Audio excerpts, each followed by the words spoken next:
Yeah, so what hair colour shall I have? A pink one. Oh.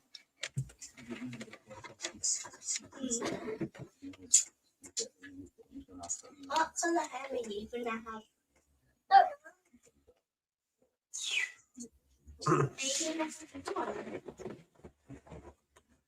Good evening, everyone, and welcome to the pre-match. West Ham United versus Wolves tonight. Yeah, feeling a bit nervy about this one. I cannot lie. Feeling a bit nervy. We're gonna. It's do or die tonight, isn't it? It's do or die tonight. West Ham United versus Wolverhampton Wanderers. We can only hope that it's going to be a bit different from the last one. Obviously, we're quite aware that last time it was not fantastic. But yeah, how's everyone feeling tonight? How are we feeling? Is anyone feeling positive? Because I feel positive, but I also feel worried. I've just texted Connor now. Connor's going to be on shortly with me. But I've just texted Connor now, and I've said to him that today I've just had to keep myself busy. I've been doing the garden. I've been just doing anything to keep myself busy, cooking, cleaning. This for me is worse than England in a cup final. It's really is do or die today, isn't it? But get in the comments. Let me know if you're joining in. Get involved in the chat. Let's get a bit of positivity going. We got Miss Smith and her foot is back. Irons, yep, indeed. I've scrapped my Druids hat this week. I hope that makes you happy.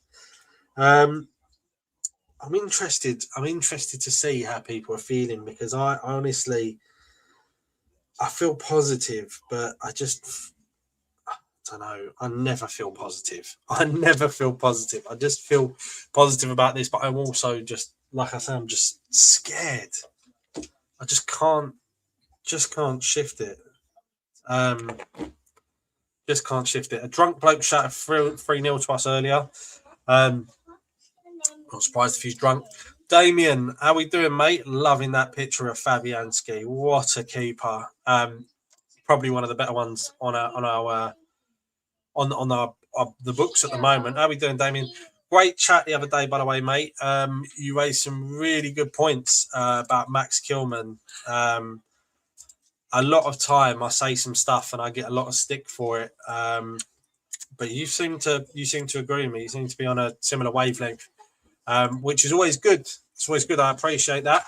I always love a good chat, good debate in the comments. Really, really love that. So good job. Like I said to you, mate, I'm running a simulator on Football Manager at the moment as well to see how 𝗪𝗪𝘀𝗁 plays out as a left back, and he's actually doing all right. But I don't think it's something people are really interested in, me playing Football Manager, but I might. I'll keep you updated, mate, with how it goes. But he's retraining at the moment. He seems to be slotting into that left back position pretty well.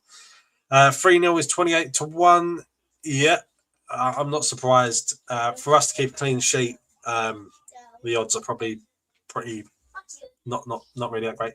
By the way, if you see stuff moving in the background, it is you're not imagining things. My missus has gone out with a mother-in-law and her friend tonight. They're on a little ladies' night. So I've got my kids here. I'm on my own. They're going to behave. They're not going to scream and shout. Stuffing their face with sweets at the moment. All right. So yeah. Why not .com for keeper? His attributes better suit him to left back, if I'm honest, Miss Smith. And again, I mean, this is exactly the kind of response I normally get when I've got an opinion on something. But I mean, the world would be a boring place if we all agreed anyway. But it's not like Damien's kind of in agreement with me. And if you look at if you watch my 𝗪𝗪𝘀𝗁 video that I did the other day, if you look at his heat map from Wolves before we bought him, he does really look much more like a left back. But yeah, I mean, everyone's entitled to their own opinion, you know. I'm just trying to figure out ways to make it work. Because in the end of the day, we've got a £40 million player on our hands. It doesn't matter anyway, because it's all hypothetical. No one's going to play that left back, and it might be a complete disaster. But at the same time, we've got a £40 million player there that we're trying to slot in. So here he is, Connor. How we doing, mate? What's going on, Ben? How are things? Yeah, mate. We're just discussing now about me and Damien the other day saying about Max Kilman playing at left back. Yeah, Max Kilman. You guys got a bit of a redemption curve plotted out. It sounds like. Yeah, I think it's all. There's like I was just saying, we've got a £40 million player up there. You've got to find the best out of it. You've got to get the best out of him. We're not going to get 40 million for him. So do you just take the loss, or what do we do there? Do you know what I mean? So, like I said the other day, it'd suit Brighton or Palace or Fulham. There's two things you could do. I think realistically, he's not going to play for the rest of this season. I think it's probably fair to say, barring, as I was saying last night, an injury crisis of Armageddon levels. But if he was to stay at the club, get a pre-season under his belt, the championship might be his level. He might be half decent. You never know. You know what though? I don't think the championship's his level. I still think he's a really good player, but he's just in the wrong place. Me and Damien pointed out the other day, we're both in agreement that he's better than Calafiori. If you put him in the Liverpool team, he'd look like a £40 million defender. In the Man City team, he'd look like a £40 million defender. But you put him in the West Ham team, where we invite constant pressure and he doesn't get any time on the ball. He looks like what he is. He's just getting sussed out in the West Ham system. It's the way it is. It's just the way it is, unfortunately. Is that the 𝗪𝗪𝗀𝗃 West Ham shirt under there? It is indeed. Yeah, the old school. Love that shirt. I fucking love that. It's one of my favorites. I used to work for a rival company to 𝗪𝗪𝗀𝗃, and I remember the day well that they went under, because the company I worked for was well across 𝗪𝗪𝗃𝗃. They were, as I said, big rivals. But yeah, it's a great shirt. One of my faves. It is a lovely shirt. I think my favourite one in recent history is the JobServe one, but that was just kind of my. JobServe is a cracker. I haven't got the JobServe one, but I have. On classic football shirts, I have. That I was so close there the other day. There was a 9 out of 10 excellent rated JobServe one, and I was so close to click and press buy, but I bottled it at the last minute. But I'm sure another one will show up. My biggest problem with it is the badge is a transfer. So when you wash it, you can't my missus never understands it. She never understands it. When she puts everything through the washing machine, it's a washer dryer. And she just puts it through. What are you doing, mate?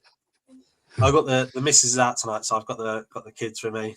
I like the purple away shirt's another one. I didn't get that either. I remember I was in the mega store at the time. This is obviously whenever this shirt was released. I was so close to getting this and that purple shirt.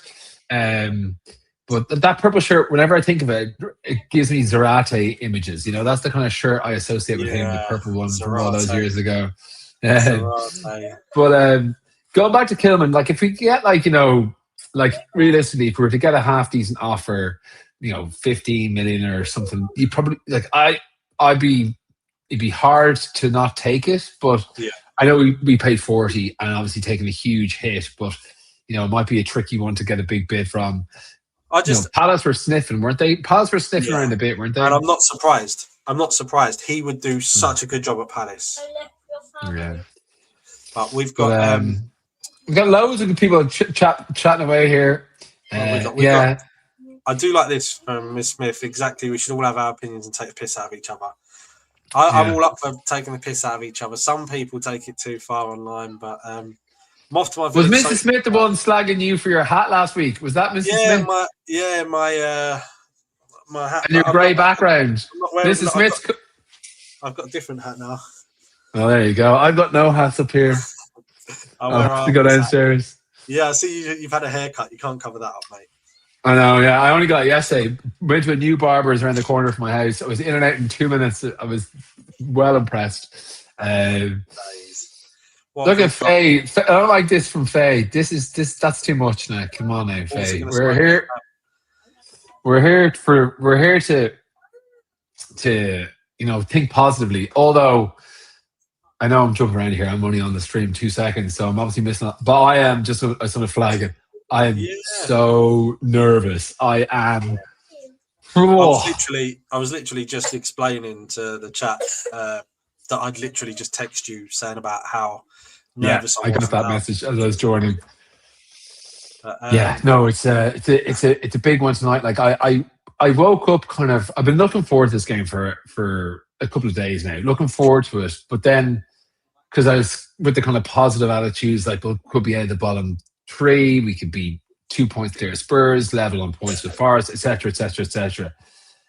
And then as the day is kind of worn on, those kind of that optimistic. I'm still optimistic, but that kind of like a giddy excitement has turned to nervous energy. Yeah, it is like that as well. And like I said to you, for me, it feels worse for me than I mean, obviously the Europa League final was big.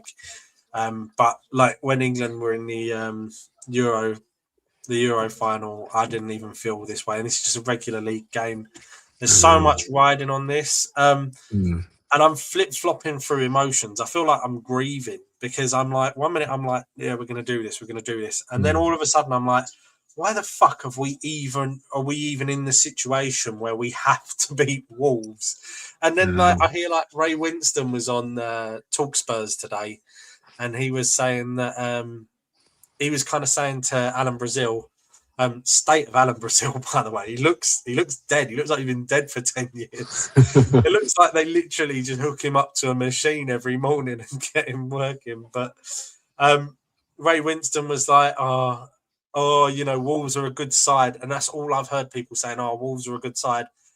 It feels like to me, everyone's preempting this to be bad. But the thing is, Wolves are a good side. They've obviously improved massively since the last number of weeks and since Everest has come along. But the thing about it is we're a decent side too. We have like if we can put out our full strength team. I know that there might be did Nuno come out and saying he wants to attack, he wants to go for it. Like if we, and I hope Somerville plays, I really do, but even if he is an impact sub and Adama plays, I wouldn't be crushed, put it that way. I just don't want to see anything weird. I don't want to see a weird formation. I want to see like a normal 4-4-2 that we've been going for. Yeah, listen, if Potsdam Magassa, listen, I don't think he is even that much of a headbanger, but like if Potsdam Magassa are lining out, I'm just going to leave the stream. I'm just going to take a long walk and come back. I won't watch the game. Put it that way. Do you know what as well, right? Ms. Smith here. I reckon there's going to be loads more twists and turns in the relegation, Bob. But we'll probably go down to the final 2 games. I keep on saying I think we're going to do something at Arsenal. I keep on saying that we are. I really feel like we are going to have a say in the title running. Let's see what we've got in here. Stefan, give us your lineup, mate. Let me know what your lineup would be. Have fun down your social club. We've got Ben here. If we get relegated, which I don't think we will, but if we do, it'll be a number of years before we see the Premier League. Again, we need new owners by then. I think we will get new owners if we go down. When he's been impressive, he's played in his position, which he seems to very much a confident player. I think we were saying last night as well, weren't we, Connor, that Kilman didn't have a terrible game last week. He just had bad moments. He had 2 bad moments. One he got away with, which was the first half penalty, and then the second one was the penalty that he gave away, which were just I was going to say moments of madness. They weren't moments of madness. It wasn't like he dragged someone back who was through on goal, or he shoulder barred someone, or he took someone out by the limbs. He just mistimed 2 challenges. Both one was late, and the other was just inexplicably didn't connect with the ball. Beyond that, I think he would have thought to himself 30 minutes in, I'm reading the game well, I'm stepping out, I'm doing okay. he probably was thinking to himself, okay, but by the end of the game, he's obviously looking at himself going, look, Yeah. I cost him the game here more than likely. I'm not at it. He needs a break. He needs to be taken out of the firing line for, the rest of the season so he doesn't get completely abused and cost us any more goals. Like, obviously, I don't want him to play either because I think he's a liability. But at the same time, as we were kind of saying before, I feel bad for the guy, But also, I mean, I'm not his biggest fan, but when Ollie Scholes fucked up big time against Fulham, we all kind of rallied around him. We were all like, oh, he's only a young lad. We made all the excuses for him. And I'm fully with that. Oh, we've got a line. Here's the team. We know who the man of the picture is. That's unbelievable. Yeah. Cree left, Traore right. I'm surprised Adama's on the bench. I would have loved to have seen the three of them up front. The three of them. I thought he would go with this. Pablo, Somerville, Bowen, and Adama would have been great. For me, they would have been great. I'm taking it. I'm taking this team. I'm taking it. Yeah, 100%. 100%. This is a great team, and for me, that's the right one there as well. Walker-Peters retains his position, which for me, a lot of people will. I think you can split hairs between Adama and Kyle Walker-Peters. But for me, Kyle Walker-Peters was man of the match last. Yeah, I agree. week. Jack spotted something. No Kilman on the bench. No, I'm not surprised either. I don't think it doesn't sit well with me ever. I will say, you pay your money, you do whatever you want in the stadium. You pay your money, you do whatever you want. But it never sits well with me when we boo our own players. Yeah, that never sits well with me. So that's pretty much full strength. Like, I think obviously, Wan-Bissaka versus Walker-Peters. I'm happy with Walker-Peters, to be perfectly honest. Like you were saying, I think he performed really well. And, Wan-Bissaka hasn't been quite at it as much as he has been probably like last season or, at times. Just asked him Mavropanos, perfect. Diouf, perfect. Souček, Fernandez in the middle. Somerville, Bowen, Pablo and Tati. I know we've talked about Adama and so on, but I'm getting nervous now. That's the team I wanted to see. I think Wilson, the thing I will say though, going back to Adama, but I think Adama and Wilson can both play key roles tonight. Yeah. And obviously we got here the Wolves line up. I'm interested to see how Adam Armstrong does, because I remember a couple of seasons ago, everyone was screaming about how we should have signed Adam Armstrong. He's a great player. He's another one. I think that is, for me, that's a great bit of business from Wolves to get him in, because he is going to be a great asset in the Championship. And I think that is real proactive business from them. Sarr is a great keeper. He is a good keeper. I rate Sarr, or Sarr, yeah. Yeah, and then we got Gomez there as well. We should have been all over that. He's decent, isn't he? Yeah, he's very good. We were linked with him, but we didn't. Didn't really go anywhere with it. What have we got going in the comments here? He shouldn't start. Cree on the left, Bowen on the right. Moved by striker. No Kilman on the bench. Good. D-Day, evening Trudge. Paul, evening Paul. Aaron Wan-Bissaka is much better. Peters goes sideways. But Kyle Walker-Peters didn't put a foot wrong, which is he's been really consistent. He was the man of the match in the last game. Evening Jack. Aaron Wan-Bissaka probably jet lagged from several big flights as well. Concentration would be optimal. He didn't look good before he went either, did he? No, he's been a bit mixed for me, because he was their standout player last season. He was ever reliable. He kind of showed a lot of people who said he couldn't go forward. He was, that was the kind of perception for United. He was a great one-on-one defender, can't go forward. Thought he went forward fantastically for us. He was great outlet, scored a couple of goals, a couple of assists. That was, spider legs were going great guns. This season's just been a little bit off it, not quite at it. So I'm happy that Kyle Walker-Peters is getting the start. Either would, I wouldn't have been. That's not an area that I worry too much about, because I think both are decent options. So I'm happy. I'm happy with both. Obviously, the left hand side, I'd have been like Scarles versus Juff. I think Juff is the clear better player, but Scarles can't be better defensively unless he's against pace. Scarles against pace, I find that he can get eaten alive, and it's happened a couple of times this season. Scarles is another one who isn't very good at tackling. No, yeah. So I think the having Disassi and Mav in the middle is key. You know, they put the bodies on the line, and that's the partnership I wanted to see. And then obviously Somerville, Bowen, like that's Wilson's listed there, but I don't think it's Wilson. I'm pretty sure it's Tatty up front there as opposed to Wilson.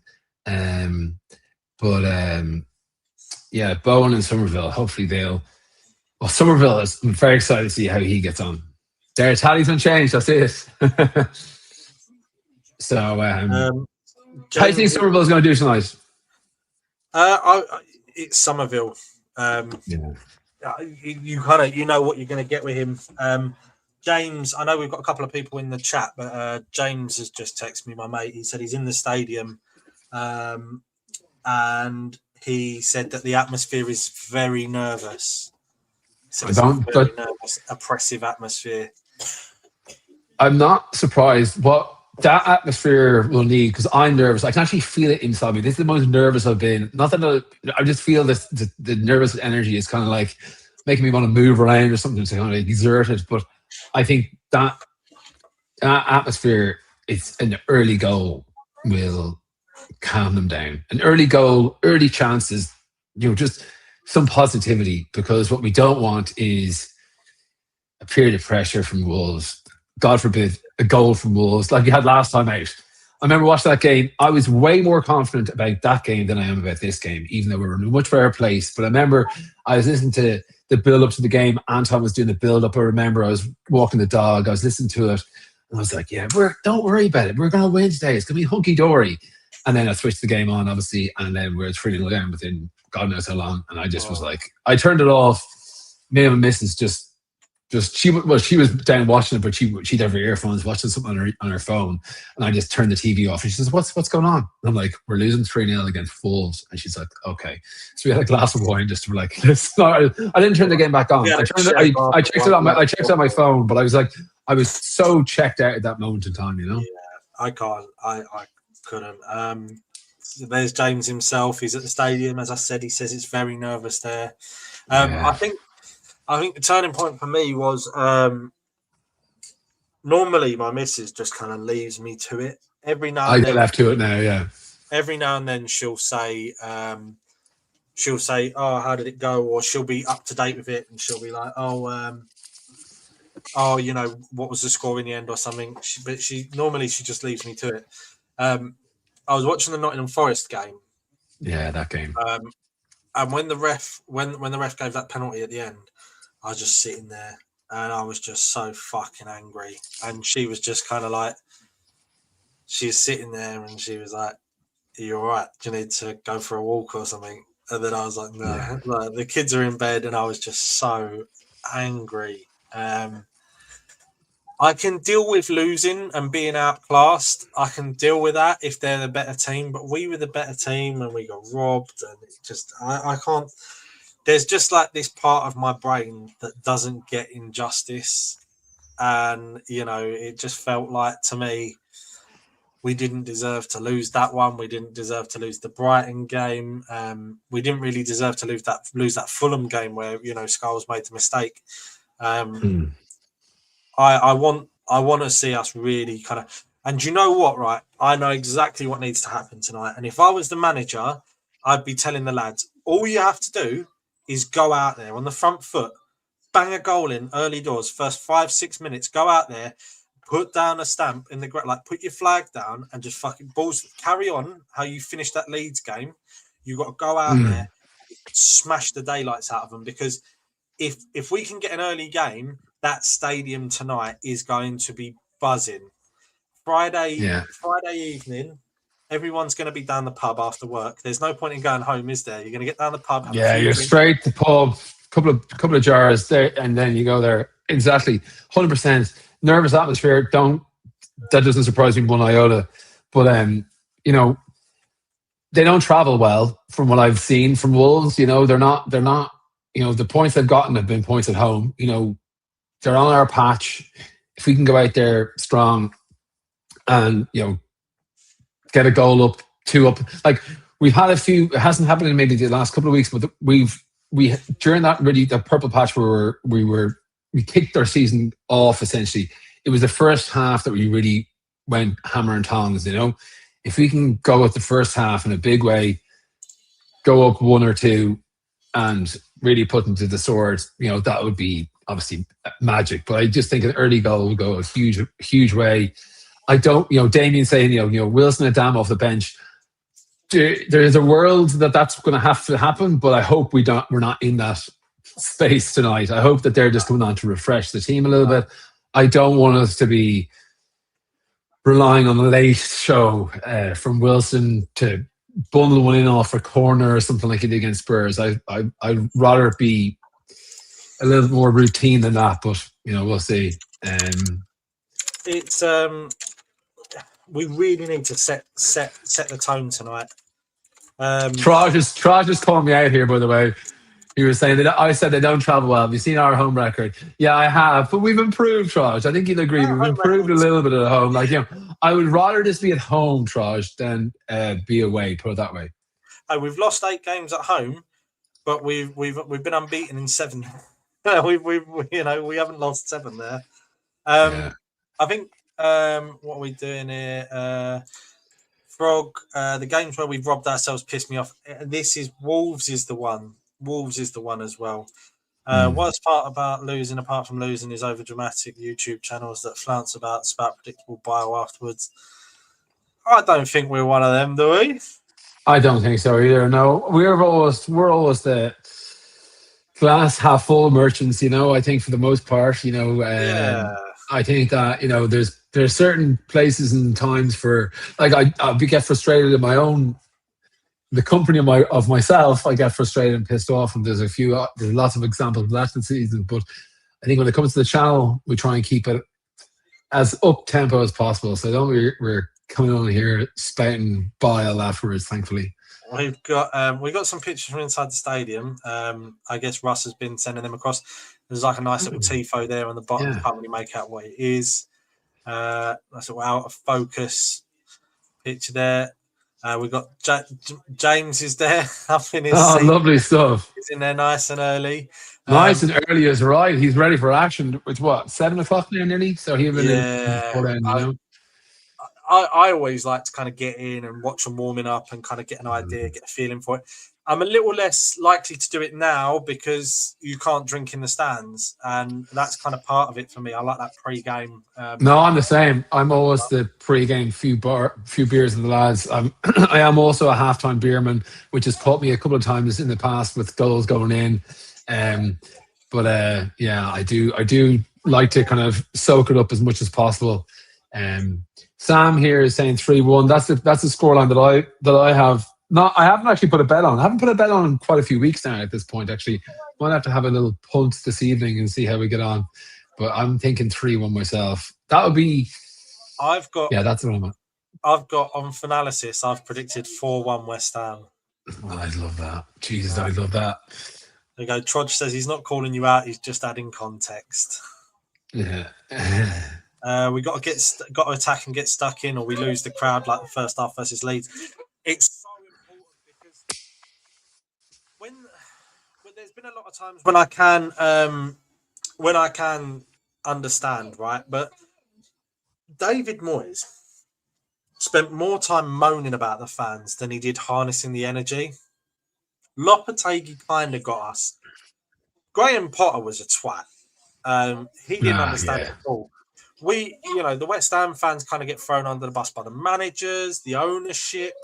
Talk Sport are forever sticking the boot in on the fans, saying how bad we are.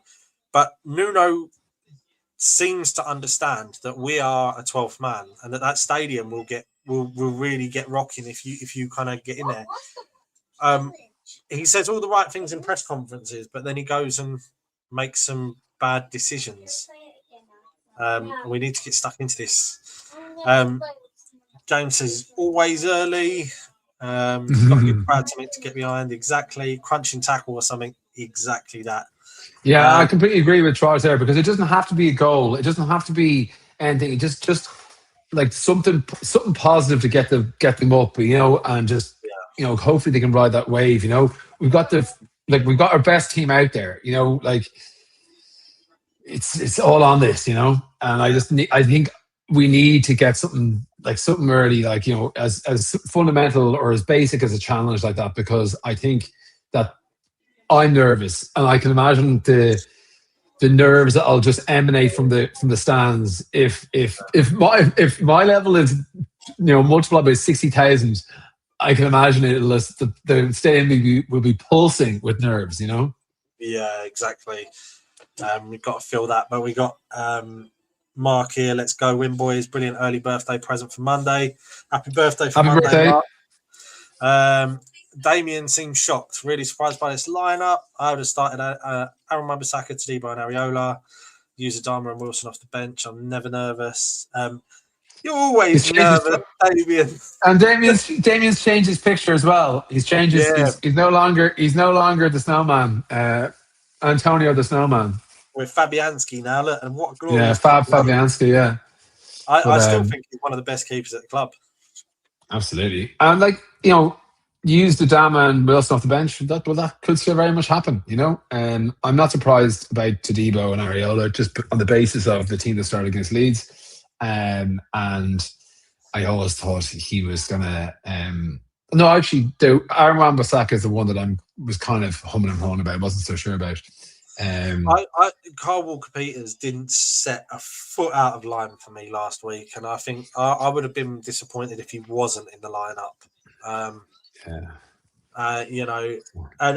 was a lot of talk in our group chat the other day about Aaron Wan-Bissaka and about the hate he's been getting online for. I don't think people realise that the president of his country said you're not leaving.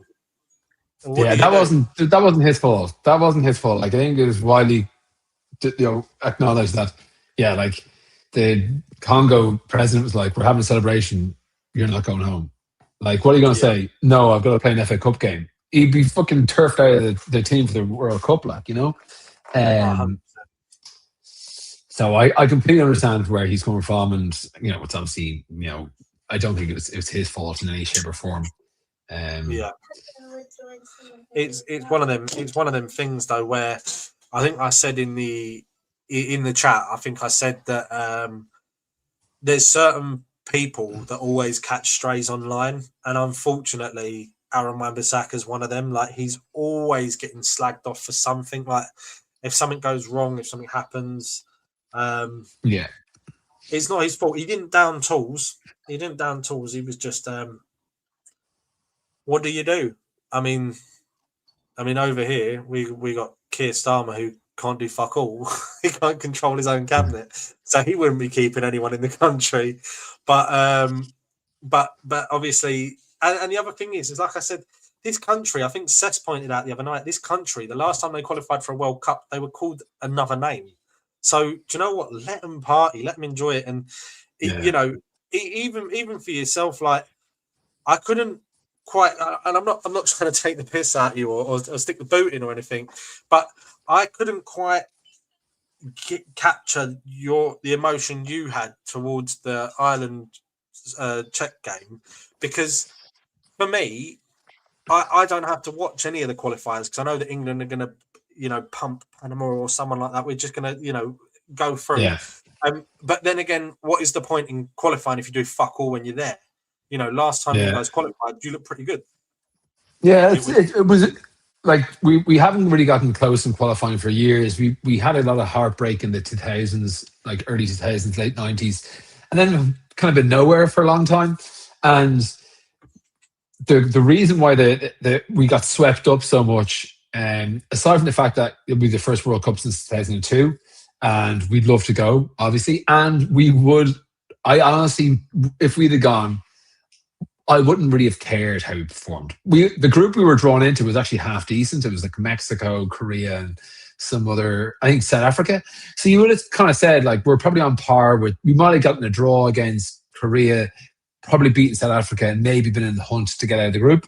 But if we didn't get out of the group, it wouldn't have been a big deal. Just to go to a World Cup, which sounds so basic for from English people and the like, because it's a given. And the fact that we got swept up because we were out of the running, and we had to beat Portugal, and we had to beat Hungary, and we haven't beat, and we beat, who did we beat? We beat Armenia the week before. So we beat Armenia, beat Portugal 2-0, which is crazy, and then won in the last second, literally last kick of the game against Hungary. So that obviously got the whole nation believing that we've done this crazy feat. We'll beat the Czechs, and then you never know against the Danes. So I wasn't swept up as quite as much as people who were flying from Australia to go to the game. People were flying from all corners of the earth to go to this game, and we obviously fell short just about, unfortunately. But it's very different from That is exactly what I mean, and I think that maybe you guys have got it a bit more difficult, because it's the same as like being a London team. You get loads of London derbies, and it makes it more difficult for you out of other teams. But then, like, I guess with Ireland, Europe, we've got some notoriously good football teams in Europe, and quite a lot of the European countries. I don't know exactly how many it is. I'm sure someone in the chat can tell me. But a lot of European countries have won World Cups. So you're in that pool with the rest of them. Like I always liken England to an international Tottenham. They can do the qualifying, but they just can't do fuck all in the latter stages. So I get for you where it's like, we're going to miss out on a World Cup, and it would have just been nice to have been there. But every time England go, I feel like we just make up the numbers. We're just there. Like it's so we get just about far enough that I start to believe we could do something, and then we play a half decent team and we just go to shit. Yeah, you got to the last two finals of the Euros, and you got knocked out to France in the World Cup with the Harry Kane missed penalty, which is obviously a bit of an unusual one. Every chance you can win this one. I still watch a huge amount of the World Cup. I always find it an amazing tournament, irrespective of location, irrespective of whether Ireland's there or not, invariably not. And I'll usually pick a couple of teams to kind of keep an eye on a bit closer. Irish people, by the way, will always watch every single English game. We might not be cheering for you very often, but we'll watch the games, that's for sure. And we'll watch the Scottish games in a big way, and we will be cheering for the Scots. We don't mind the Scots. We don't mind the Scots, and we don't mind the Welsh. Just the English, occasionally we'll just cheer against them every so often. See, I don't really understand the like. Well, I understand the Irish side of it. Like, I've got some Irish family, and when I was younger, there was a lot of like IRA stuff happening, and I was just like, I said to my uncle, I was like, I don't even, one of my uncles, some distant relative I've got, and I was saying to him, I don't get it, and then he was like, look, you lot marched in here, tore up half the country so that your king could get married, and then never fucked off. You took all the potatoes and let us starve and die. And then he was like, I don't agree with him, but you got to kind of understand. And I was like, like, I can get why no one likes England. I can get the hostility towards England. But for me, as an Englishman, I've got no animosity towards Irish, the Welsh, the Scottish. I love And just to clarify here, I love the English too. It's just in a footballing context. Now, like that's way like obviously when I grew up, that stuff was ending and all the rest, and obviously we don't want to go into history, but like where my line goes in terms of England, and we'll move on back to West Ham. Where my supporting goes is I will support you in the group stages. I'll support you in the second round, quarterfinals, semi-finals. It's when you get to the final, I'm like, you know what? I don't know if I can deal with England winning. Like when you got to the Euros finals, I was like against Italy and whatever else. I was like, I don't mind being at the finals. Like, it's more like I don't think the media or something will just get too. I won't hear the end of it or something like that for months on end. So I'm kind of like, just for a quiet life, I wouldn't mind. But anyway, I'll probably be cheering this time. that's how I feel about Arsenal winning the league. Yeah. I could deal with Arsenal winning the league. I actually like, before this shit style of football that Arsenal were playing, I've always historically enjoyed watching Arsenal play football, especially in the 2000s, late 90s, early 2000s. I loved watching Arsenal play football. I don't want them to win the Premier League or the Champions League because you never hear the fucking end of it. Yeah, I know. Exactly. That's the thing. And that's kind of where I'm coming from. But yeah.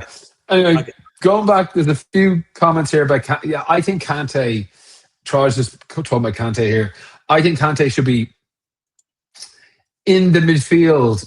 He's the next one I'd be bringing on. Because I would classify Adama as like an attacker, but like I think Kante, like he's ahead of Potts, he's ahead of Magassa now. He's definitely ahead of those two in my book. I think Kante, he keep getting him minutes. We'll build him up. He could be a superstar in not. I think he could do a job right now. And if he was starting today, I wouldn't want him. The team, the way it's set up today, I like it. But if we had a slight formation change, and he was playing, I wouldn't be pissed off for the day. I wouldn't be worried, Yeah. I don't think I would either. Big win tonight. Evening, Scott. Thanks for joining in, mate. I hope so. Maybe I would drop Tati for Kante and let Souček get forward more. I get that. I think we obviously had a conversation last night about Pablo's poor touch, Tati constantly being offside, and the fact that they have both. Well, Pablo hasn't scored and Tati hasn't scored in a while. We need a bit of something from those boys tonight. I think, whether it is just closing down and showing that work rate so that Bowen or Somerville can attack, but they need to get involved. I think tonight, the two of them, because I think we're needed. Thing is, the good thing is we need effort from everyone, but I think the good thing is they'll always show effort. I think it's fair to say from Pablo and Tati, they'll always throw themselves about. It's just whether they have a bit of something on top of that, Yeah, I think that is the important part as well. Is that we can all say we want individuals here, there, and everywhere, but you need them all to do the job. They all need to be on the same song sheet. This is the most no team I can see. This makes sense to me. I love Pablo's energy. His first touch was shocking last week. He didn't have a great game. Yeah. Tati didn't have a really great game, but he's isolated for most of the game. I feel like to get the best out of Tati, you need Pablo sitting off him like that. Yeah. So I agree. I think this is the right lineup. There's probably things I would change in a perfect world, but if the players were playing their individual games, this makes sense tactically. This makes sense to me. Yeah, no, completely for me too. And I just want to see if Taddy gets an early opportunity. I just want him to see him hit the target. Ideally score, obviously, but because I just have this image of him just snatching at chances, not just his finishing just leaves a little bit to be desired. Obviously, his offside stuff we discussed, but I want to see him just take a chance, and I think it would do him the world of good, especially if it's with his feet. I think if he can, a tidy finish would go a long way, I think, for him, because we're going to need him for the next 7 games, Yeah, and we need both these guys to get on a score sheet tonight, because that goal, especially with Tati, Pablo, it feels like he's building up to it. It feels like he's nervous. Pablo's definitely nervous, but Pablo looks like he's the one trying to justify his price tag. Yeah. So I think use 2 start. So I think I would love to see Pablo get on the score sheet tonight. And I think Tati as well. We need him to kickstart. We need these guys to get going. And I just absolutely love the energy that Pablo brings to the team anyway.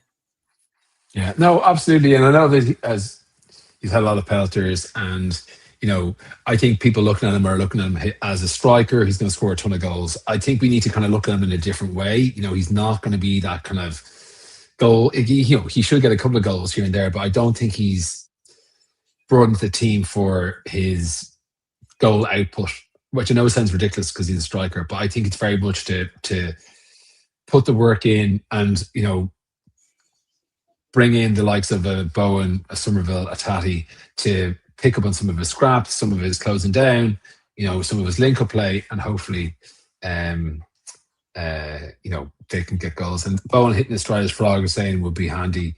You know, he says all the right things, and I'm always kind of thinking, like, you know, and he hasn't been bad. Like, don't get me wrong, he hasn't been bad, but he says all the right things in interviews. I'm like, oh, here, he's ready to go. He's going to go.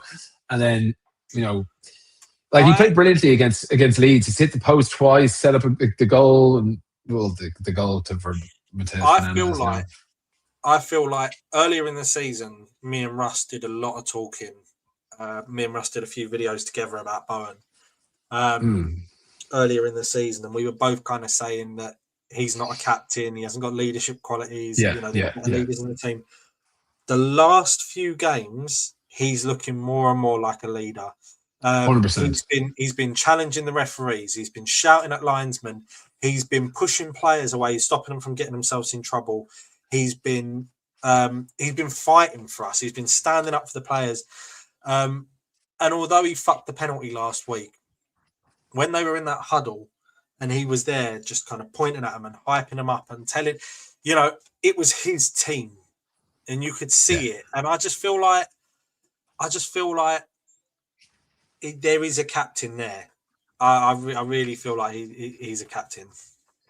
Yeah, no, I think he's getting there too. It's obviously not like the most natural role from the world, and one that he's had to kind of grow into, because he isn't that kind of hyper vocal kind of guy, you know. And I know captains come in different shapes and sizes, but he is definitely not kind of any kind of, you know, typical captain type build.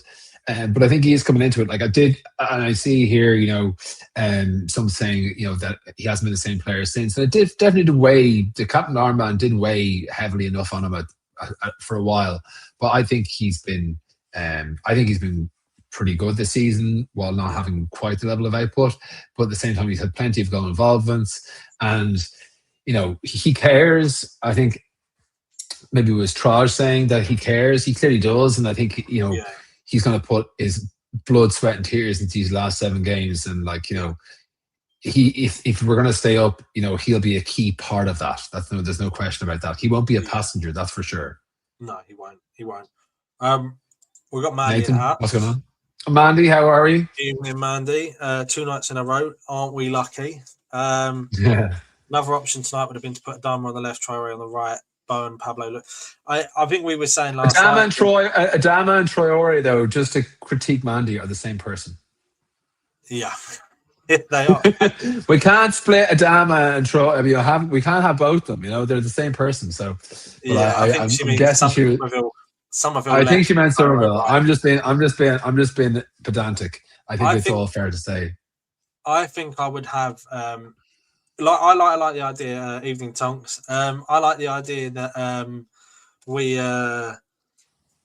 like the idea that we kind of discussed last night, where I was saying 𝗪𝗲𝗀 on the left, Adama in the 10, Bowen on the right, Pablo up top, and then Pablo and Adama switching, rotating. So Adama's playing up front, he's playing in the number 10. And Adama and 𝗪𝗲𝗀 playing, like, switching between the left and the number 10, because it just confused the defence. I just can't think of anything worse for a defence to try and... How do you mark that?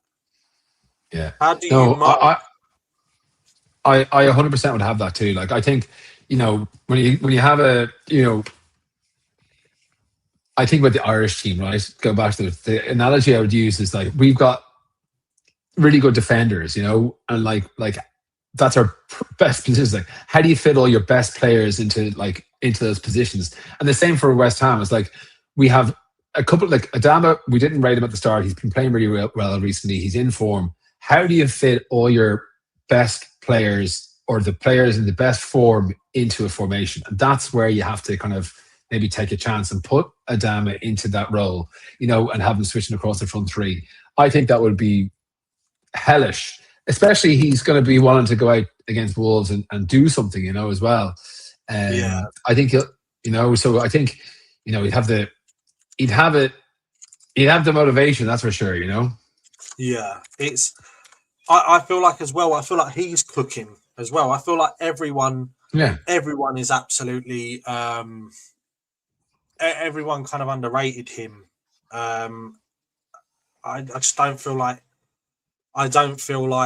he is as bad as everyone says. Like all the Fulham supporters that were like, "Oh, you're not getting the good Traore. You're getting this knockoff thing. You don't know what you're getting."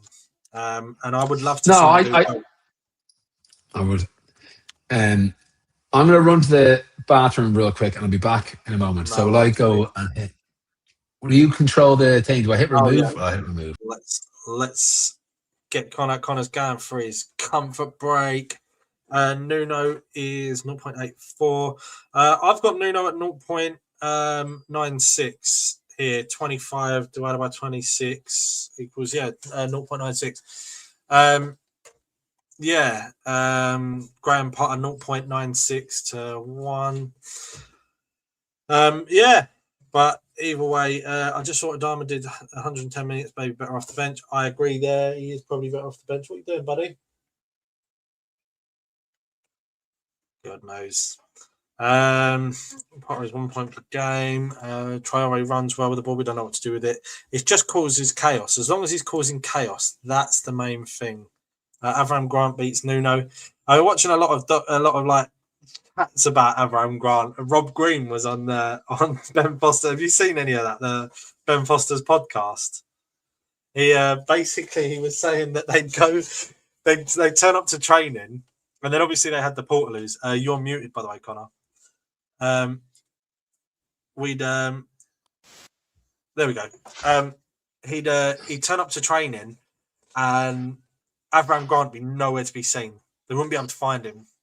And go to the porter cabin into Avram Grant's office, and Avram Grant is laying on the sofa with a blanket over him, just sleeping. Apparently, he was asleep all the time. He's just always asleep.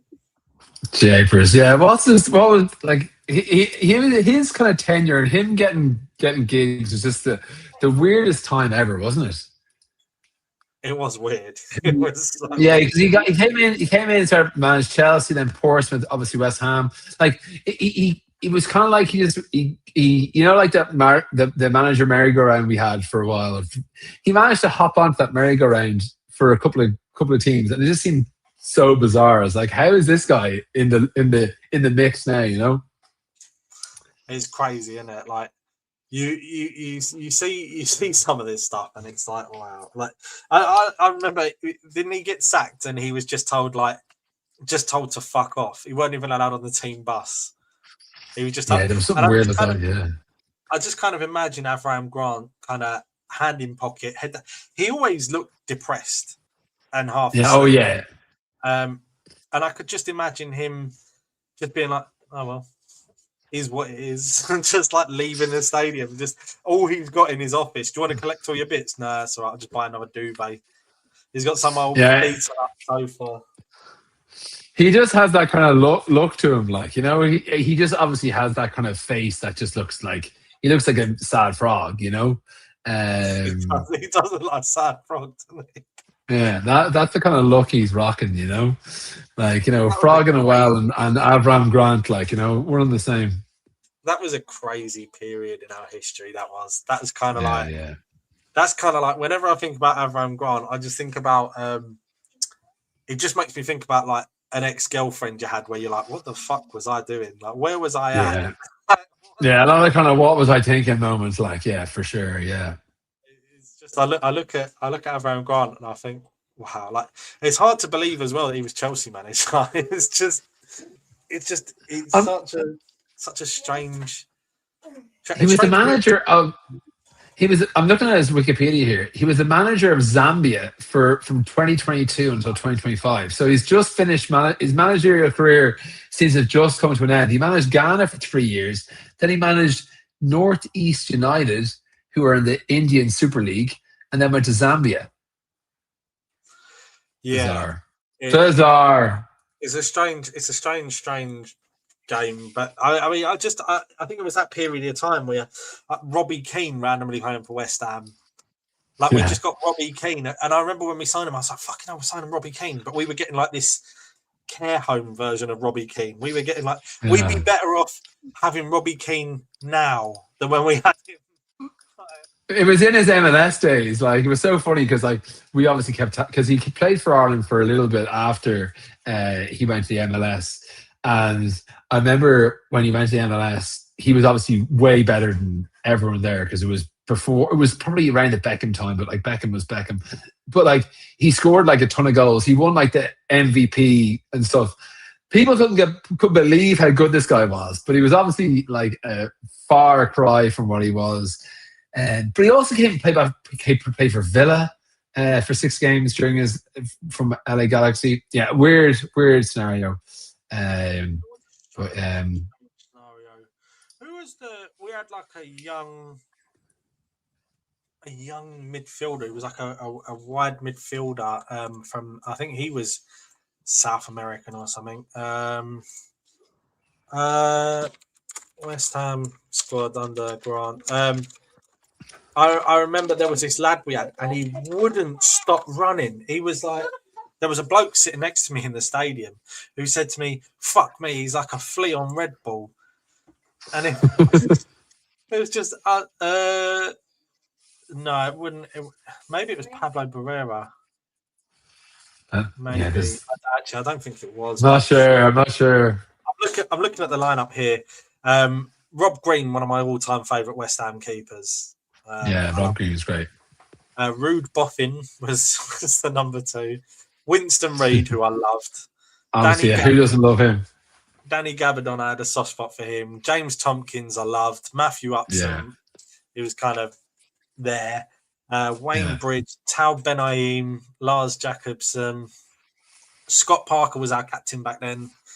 Thomas Hitzelsberger, who again I really liked. Kieran Dyer, Mark Noble, Gary O'Neill, Pablo Barrera, the one and only 𝗪𝗀 Victor Obina, Demba Ba, Robbie Keane, Frederick Piccione. Not a bad team. What a team. What a kind of a mishmash of a team, though. Like, you know, it's kind of all there's kind of a bit of everything there, you know. Yeah, it was a bit strange. I remember watching Demba Ba and thinking, "Wow, this bloke mustard. Like, there's no way he's going to be sticking around." Yeah, absolutely. And then I think he went to Newcastle. Yeah, I'm trying to think of the route because he obviously played for Newcastle, but I'm just trying to think of the order of things, you know. I have him here. He was it was Newcastle after West Ham. So we got him from Hoffenheim, then he went to Newcastle, then he went to Chelsea, then Besiktas and Shanghai and Istanbul Başakşehir. Loads of random teams after that, but yeah, he was something else for a while anyway, that's for sure. He definitely scored a few crazy goals. He certainly did. I think we got I'm looking at some of these old teams now, the championship team. Nicky Maynard, when we signed him, I was so sure he was going to go on and be an absolute baller, and he just kind of disappeared. Sam Baldock. Where did Nicky Maynard go? Oh God. Nicky Maynard, he went for West Ham to Cardiff, Wigan, Milton Keynes Dons, Aberdeen, Bury, Mansfield Town, Newport, Tranmere, Macclesfield, and he retired at Winsford Town. Wow.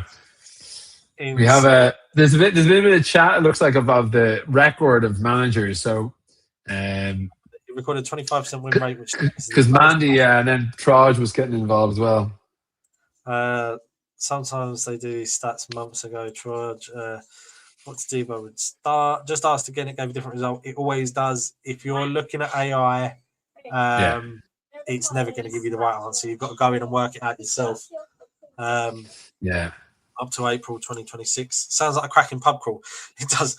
Crew to Witton Albion, to Bristol, to West Ham. Yeah, that would be some pub crawl, wouldn't it?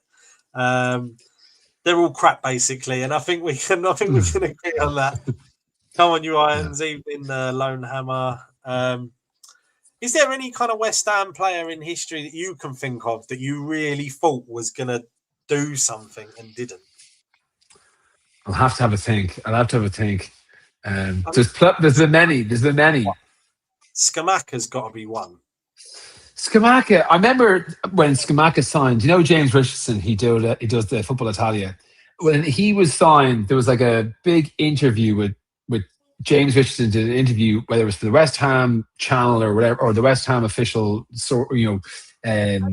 sources. But he did an interview with them, and I was like, and James Richardson then was talking about him separately and was like, this guy is going to be fucking unbelievable. And I was like, and then he obviously did score a few amazing goals, and I was like, this Skill-Macca guy is the answer to all our questions. He's the the unicorn, a striker. He can play well for West Ham. And then it just fell away, Skill-Macca was one. Who's the other guy? There's another striker we signed around that same time. Sebastian Haller. I thought Sebastian Haller was going to be good too. And he's playing for Utrecht now. So he had cancer, I think. He did have cancer. Yeah, he came back from that. But yeah, I really thought he would. He played 48 times in fairness for us. But yeah, I thought he would be. Well, when I look at Skill-Macca's record, but yeah, he would have been. Those two would be ones that I really thought. I was never super confident in the likes of Füllkrug. I was never super sold on Füllkrug. I liked the idea of Füllkrug because I saw him playing for Borussia Dortmund and Germany. I liked the idea of this kind of like old school retro striker. And it was a bit of a fun idea from the sign for West Ham. But then when he actually signed, I was like, this ain't going to happen. This ain't going to work, Yeah. He had flashes. Yeah, he did. Flashes. I'm looking at some of these other players here though. Like this is our first season in the Championship. Julien Faubert, that was a weird one because we loaned him to Real Madrid. Yeah, how he went to Real Madrid, I'll never know. Winston Reid, absolutely loved Winston Reid. Sam Baldock, Cole, Jack Collinson, John Carew. Again, I'm looking at some of these strikers that we've had. Obviously, there's the big man, 𝗪𝗀𝘃. What a legend. What a legend. Yeah. He's obviously down in folklore for the rest of his life, that's for sure. Yeah, he did. And that's all it takes as well, really, isn't it? Yeah. Danny Collins, Frank Nubel, Ravel Morrison, what a player.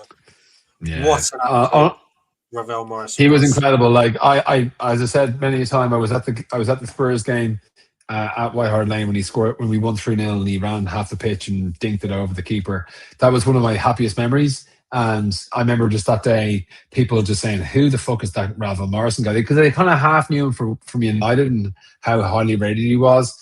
But I remember after that game, the talk was just like, this guy is unbelievable. And then I think he just needs to kind of fuck off up to Manchester. Just he expected to be turning for training, whereas he's in Manchester, he wouldn't turn up to games, and he was just a troubled guy. And I feel bad for him, but because he would have been something else. Just couldn't keep his head on straight. Yeah, 𝗪𝗪𝗪, right? I'm almost certain 𝗪𝗪𝗪 will be a £70 million plus player one day. I'm almost certain. You'll see him in about 2-3 years come back to the Premier League, and he'll go to an Arsenal, Chelsea, maybe even a Man City. But I do think he's going to be proper. We got here. I think Tati can break the curse if he keeps giving more than 90% effort. He needs support, doesn't he? Like, he looks so disconnected up top, doesn't he? That's where we need that's where you need a bit of Pablo to kind of get up there with them. I think with the fact that we have Somerville now back in the team, hopefully he can get up there with them. Juff obviously has put a few balls in on his noggin. I think today we'll have more ball than we've had in probably recent games. Like obviously Leeds included, we're going to have more ball. You would have thought. I think we just need to, I think we just swing a few balls in. Like I know it's old school, but like swing a few balls in. Juff's got the delivery. Somerville's got delivery. Bowen as well. I just think early doors, if you can pen them back in, slap in a few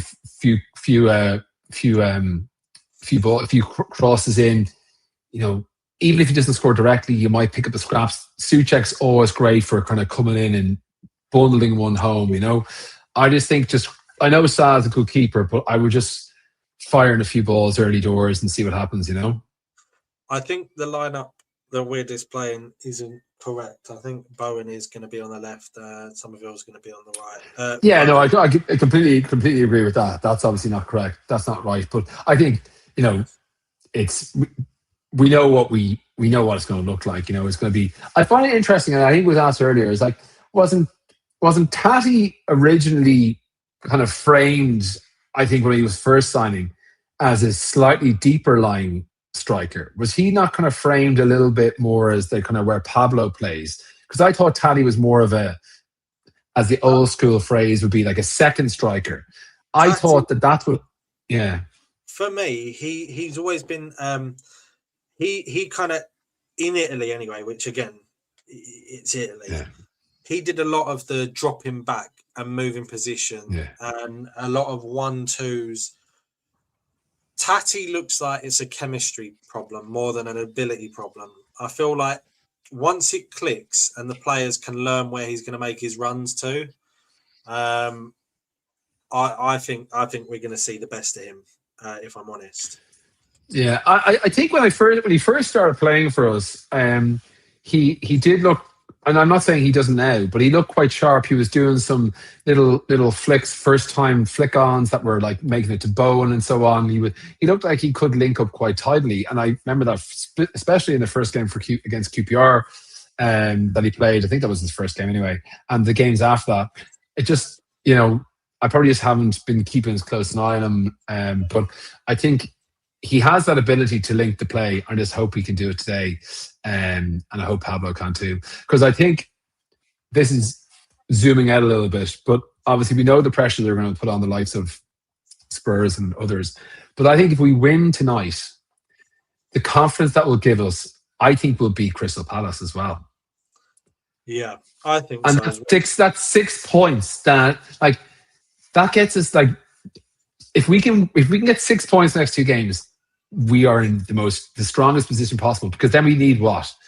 Another win, another draw from the remaining fixtures. Like, I think if we can win tonight, I think it will set us up for, you know, to really, really give us the best opportunity possible. I think tonight's win, I will be unbelievably buzzing. Big 3 points. Tonks, you're dead right. You know, I think it's make or break. I'm getting texts. How are we doing, buddy? I'm getting texts from my buddies that are Man United fans. I'm getting texts from my buddies that are non-football fans. My boss texted me earlier. Like, this game it's beyond just West Ham fans out there. This game, everyone knows how crucial this is for West Ham. And, you know. What's up, buddy? How you getting on? Connor's talking. Say hello to Connor. How are we? You looking forward to the game? Looking forward to the game? Yeah. They've been to the farm today. You know. What did you see at the farm? See anything good? Any kind of cows or sheep or goats or anything good? Yeah, good stuff.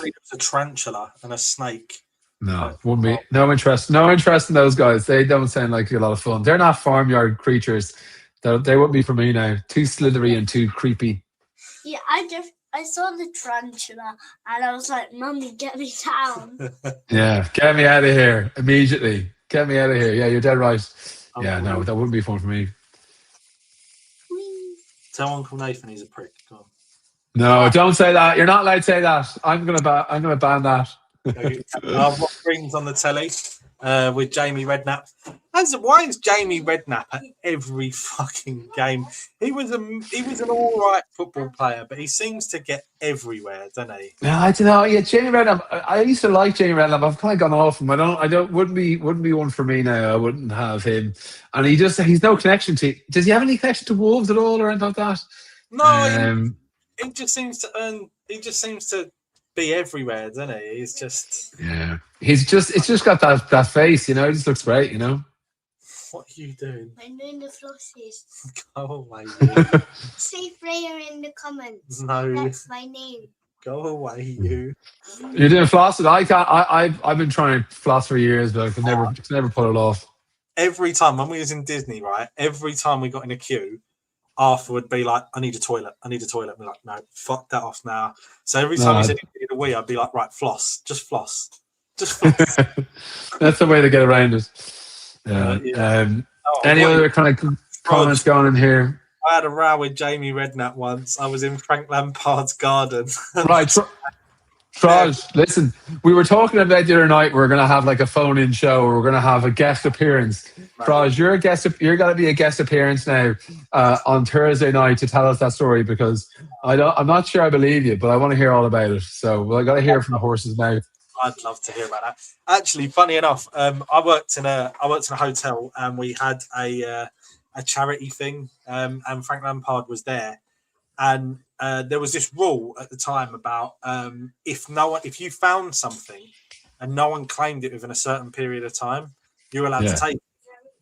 And Frank Lampard left a Rolex, and the stones in this thing were unreal. And I found it, and I was just like, right, what do we do? And I thought 50-50. I actually went to the office and said, look, do you want me to give him a ring? Like, and I'll get him to come down and pick it up because I thought, great, I can meet Frank Lampard, and give him his watch back. And then I thought, if he doesn't come and get it, then I'm in the quids here because like this is an expensive watch.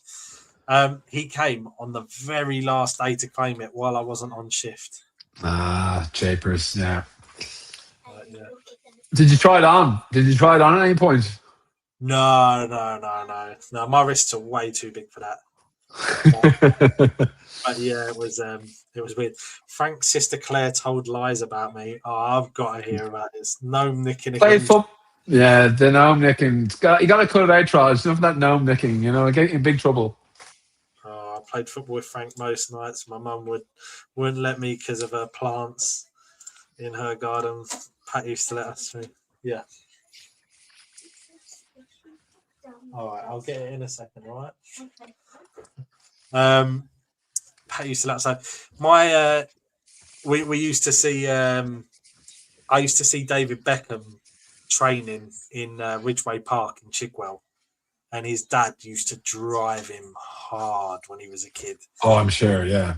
Like, he used to be, David Beckham's, he used to play with one boot on with a golf ball to deter him from using his good foot.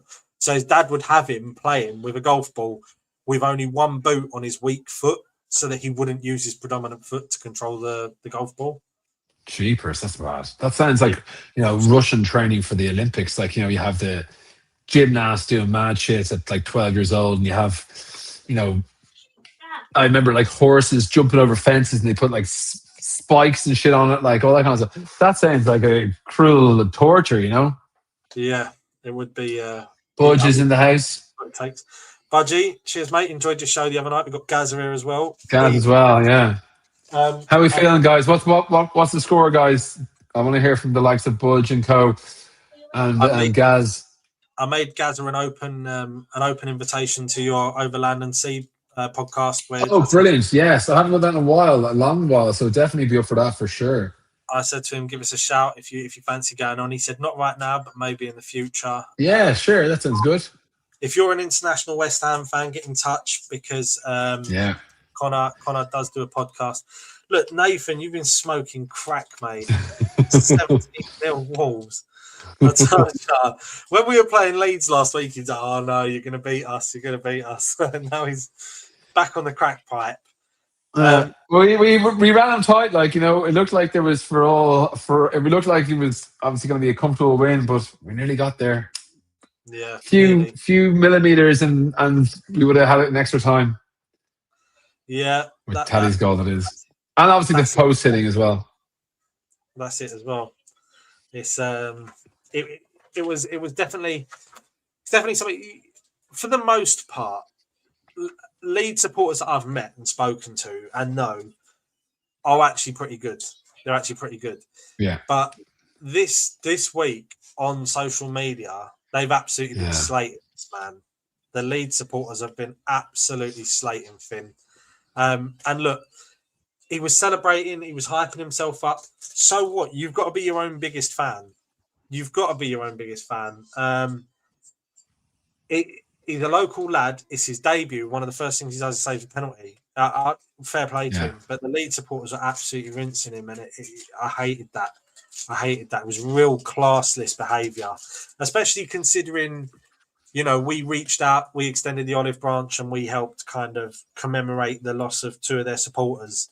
For them to treat a young player like that was just disgusting. To be fair, it's terrible. But this is what I want to crack on to. I can't believe fans left so early. If you ever been to the London Stadium, it is so horrible. The infrastructure there is not built for football. You got Stratford. I mean, I always go to Pudding Mill Lane because you can kind of get on the train a bit earlier, and then you get into Westfield, you get into Stratford on the platform. But if you're doing the traffic lights, the stop and start signs, and then you get to the train station, and obviously Westfield is one of the busiest shopping centres in Europe, and it shares the station with the football team, which, you know, it's not like we're a 30,000 seater stadium. Upton Park used to be a bit of a ball ache to get out of, let alone the Olympic Stadium. So I get why people leave early, and especially it looked like the game was dead at that point. I personally stay until the end, but I understand why people leave. Yeah, no, absolutely, I get it too. But yeah, it did look like the game was dead and buried. But a lot of them walked out very, very early. Like there was 20 minutes to go, kind of thing, and then obviously with the 11 minutes additional time, like, you know, there was actually a huge amount of time remaining when half of them left, to be honest. Then trying to get back in after Fernandez scored. But yeah, if I can, I've had to leave a game or two early before in the past just because I had a flight to catch because I'll be flying home to Dublin. But at the moment, if I can stay till the bitter end, I always will, you know, irrespective of. The one time I left, I didn't leave the stadium. I left my seat was the Arsenal 5-0 game. I remember I left my seat and just hung out in the concourse with my buddies, having a few beers because, seeing Rice and Co. smash more in just wasn't appealing to me. No, I'm not surprised. There's one time I remember I went and saw West Ham versus Everton when David Moyes was in charge.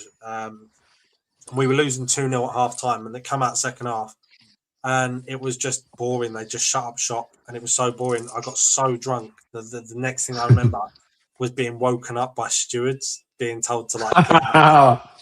No. Passed out in the stadium. I was so drunk. I was working with this Romanian guy, and he gave me this stuff called palinka, and it was like insane. I was necking that in a little hip flask, and then I was getting beers. I was about to say, is that some sort of liquor? Like, is it? Yeah, like it's like, not like. It's like fruit brandy. Apparently, his grandma made it before she passed away. Like it was the last batch she made before she passed away. And this stuff was like petrol. You know, when you open the bottle in the kitchen, it burnt everyone's eyes. Like it was just like poaching. We have an Irish thing called poaching. It's like, you know, home brewed, like 80 proof, turns you blind type of stuff. My granddad used to make that kind of stuff. Now I've never had it, thank God. And you'll get like fake versions. Like you'll go to a bar and they'll have poaching, but it'll be like 40%. Some, you know, made in some sort of proper factory. Poaching was like made in people's bathtubs. You know what I mean? It was like lethal, like paint stripper, you know, stuff. But anyway, it sounds like that was something similar. But Traj is going in here for the 1-1 draw, and he's getting a few questions. Traj, looks like you're just a bit of a nervous Nelly, are you?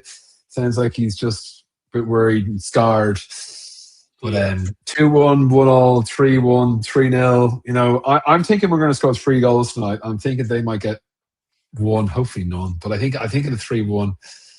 But I am super nervous because we know what happened last time. I was so confident. I don't know why. It was totally misplaced, but I remember the Wolves were playing terribly. They hadn't won a game all season. I remember going into that game, I was like, here we go, kickstart a season, and we got fucking blown away. So I'm not as confident tonight as I was then, but hopefully we'll get the result that I was hoping for that night. It looks like the Lone Hammer agrees with me there. 4-1. That's my prediction on Finalysis locked in. The Finalysis consensus, by the way, is the West Ham supporters. The average West Ham prediction is a 2-1 win, and the average Wolves prediction is a 2-1 Wolves win. Oof. So they're feeling quite confident as well. They haven't played. The only thing is they haven't played in like 3 weeks, 2.5 weeks. The Wolves team. That would be the one thing that I'd be kind of thinking from a Wolves perspective is that they haven't played in a long time. That might fuck their momentum. That's what I'm hoping for. Yeah. But yeah, what we got here? We always mess it up when we got a chance to climb out 100%. It's one of them rare games where the bookies have us odds on to win. Yeah, I saw that. Ben, you on the crack 4-1. Yep. I believe it, 4-1. Same as we always messed up when results went our way and we could get into the Champions League spots under Moyes. We are more of a self-sabotaging team, aren't we? We do just tend to self-sabotage. This is the thing. Is like this is the game. Like, you know, this is Norwich. Sorry, not Norwich. This is Nottingham Forest. This is Leeds. This is all those games that we've had this season. We've bottled this, or whatever way you want to say. We've fallen short in the big games this season. This is Wolves away. This is a chance to kind of put it right. You know, we beat Fulham. That was a huge game. That was kind of billed as a must-win. This is billed even more as a must-win than Fulham was, and we're at home. We just got to do it tonight. It is a bit of an hour never kind of job. Like, I don't think a draw is good enough. I think we just got to go out there and, you know, Somerville to score, as Nathan's saying. Hopefully, you know, yeah. I'm getting. How long's left? 9 minutes to go. I am. Again, though, trying to plan it down to the last game of the season. I want to pull this one back out the bag. Yeah. This Leeds fan here, look, they're going to relegate us last game of the season, quoting this with how close for Leeds to staying in the Premier League, aren't they? Because the way they ripped him apart, it would be so poetic. I want Tottenham to go down. I personally want Leeds to stay up. But... Well, what this is, so my kind of thing is, like, if we win tonight, beat Palace, because we'd be riding a bit of a crest of a wave, you'd hope that gives us 2 wins. Hopefully, Leeds go great guns. I would happily have that. You know, Leeds do win a couple of games. They're on the beach. Last game of the season, they take their foot off the pedal and we beat them. That would give us 3 wins. We need to find a draw from Everton, Newcastle, whoever, Arsenal, and you think you're home and hose then, you know. So yeah, if it does come into Leeds at the last game of the season, I would just hope that Leeds are have their flip flops on, you know. The worst thing is as well. You're away. Are you away for that game? So I'm going to be away for. We haven't booked. We're meant to book today, actually, but we keep forgetting to book. I'm going to be away for the entirety of May, and I'm going to be all over Asia. So I'm going to have to find my way around Tokyo Hammers or Hong Kong Hammers or something to watch these games, or find some dodgy VPN or whatever. But I'll be away, and yeah, it's I'm not looking forward to the prospect of being in a foreign country, nervous watching games. But anyway, I'll have to do my best. Yeah, I am supposed to be visiting my family in London on the day of the game as well, on that week. So I may well be in London, and if that's the case, then I may well try and get a ticket to the game. I'm sure you'll be able to get in touch with a few. Yeah, I'll be able to grab one from somewhere, but it's I had planned before. I hadn't realised that we'd booked it for the same weekend, but I had planned before to get Tonks on, and like I was going to get Tonks around mine with a few beers and get a camera on us and do like an old fashioned, like, you remember the Sky Sports fan zone? Yeah, fan zone. That'd be great. Yeah. We've got Damien reckons 2-0 West Ham. All right, Damien, we'll take that. I wonder if Mandy agrees with him. I wonder if it's gonna just go. I mean, Rob Edwards is interviewing now. He looks fucked off already. So hopefully there's something happen there. The only benefit Wolves have is they're playing without pressure, and their players are putting themselves in the shop window. Yeah, 100%. Like, that's the thing. Like, you know, they've obviously turned a corner since they've been essentially dead and buried. Rob Edwards has come in and done a pretty decent job, as you would probably expect. Like, and, you know, as I said, the players are playing without fear, coupled with the fact that they want to obviously probably get a move, so they won't be in the championship next year. And I'm sure there'll be plenty of suitors for quite a few of the players. And, you know, they're a decent team. But you got to look at our lineup. It's the strongest lineup we can probably put out in the pitch. We've got a great bench as well, with Adama, Wilson, Kante, Wan-Bissaka if needed. So we have the strongest team we could possibly have. So we just got to go out there and do the business, you know? Yeah, it's who is the ref, actually? That's a good question from Troj. Who is the ref? 𝗪𝗪𝗀𝗃𝗓. I bet it's that Australian that fucking loves blowing his whistle up. What game was that he refereed and he was fucking... Oh, I hate that freaking guy. I don't like Jared Gillett at all. Yeah, I'm just looking at the pictures here. I know the names, but when I look at this picture, I'm like, oh, fuck, I don't... Well, it might have been West Ham. It might have been West Ham, Tottenham. Yeah. But anyway. And we go to bed. Oh, if you finish... Sorry, mate. Not a worry at all. I'll look at the comments. Yeah, Jared Gillett is the ref, the Aussie fella. And yeah, Leeds do, in fairness. There are some good players. Yeah, Jared Gillett. Oh, here's a full house. This is with Neil Davis. Yeah, so yeah. Hopefully VAR is on our side today. As we've discussed many a time, VAR should be looking out for us given the some of the decisions it's had against us. Edwards myth because he's at a shit stadium. We have got a shit stadium, to be fair. That is true. So we're talking the other night about with the Everton fan was in the chat talking about it, and I was just saying like, you know, how jealous we are about Hill Dickinson, you know. I'm making right as well. The light show's going off, the fireworks are going off, the stadium is absolutely packed. You can kind of sense the atmosphere just from seeing it. They'll be up for it. Are you up for it? Are you ready to go? Yeah, I am. I'm feeling positive. It's do or die tonight. It is do or die. There's no question about it. Like this might as well be Leeds in the last day of the season. Yeah, there feels like there's no comeback. You know, if we don't win tonight, you got to feel pretty negative about our prospects. But if we win, you feel the complete opposite. So yeah, I think it's all on the line. Like I say though, I still feel like we're going to beat Arsenal. So you know that's somewhere you expect to get a win.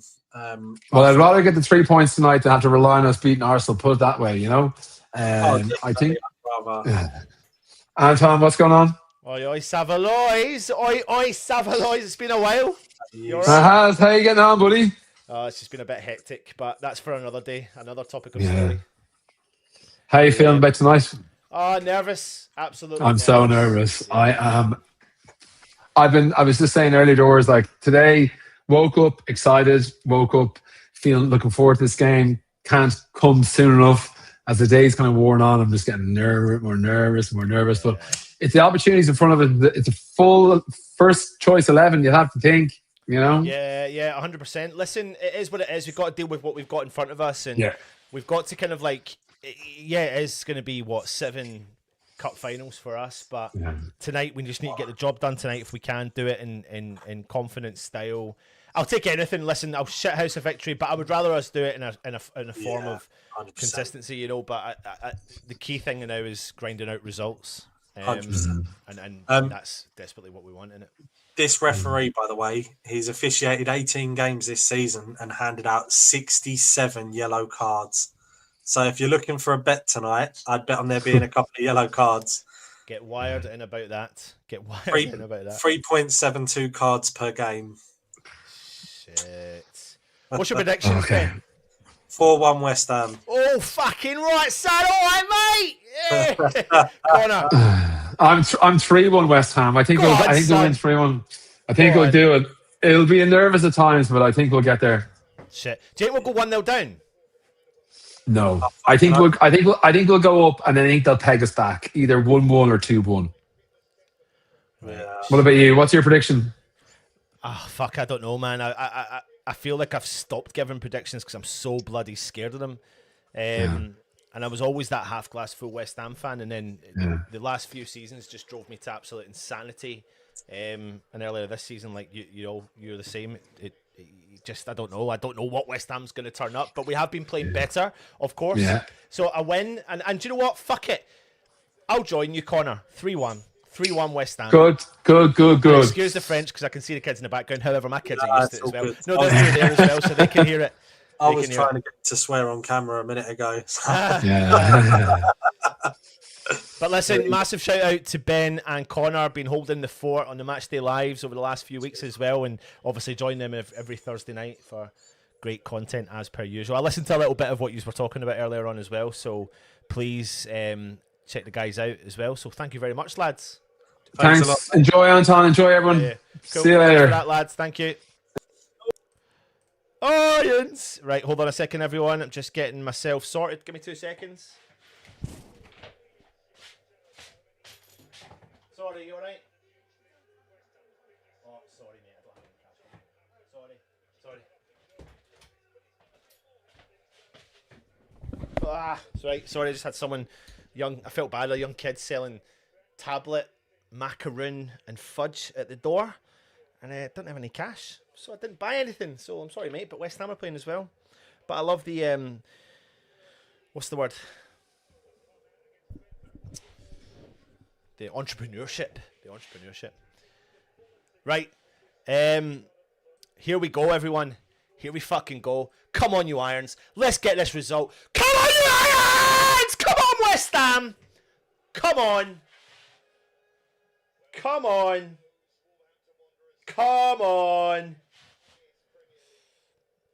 It's been a while, everyone. It has been a while. Apologies. I've not really been around a lot. But, you know, explain that for another day. But anyway, I'm just waiting to see.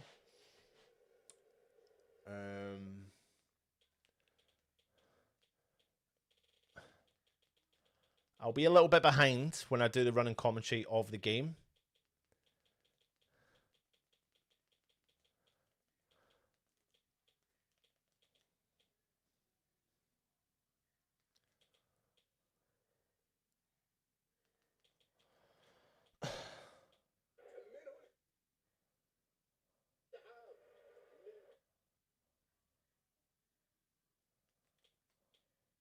We'll be a little bit behind.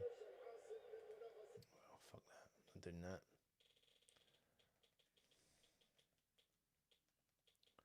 Shit. I'm coming. Don't worry, I'm coming.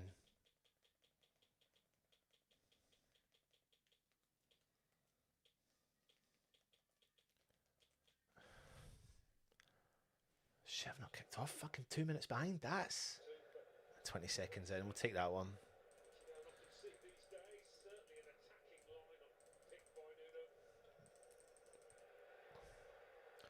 Right, let's see what West Ham turn up tonight. That's what we're looking for. A positive start, get something under the belts. Let's see if I can just mute this shit.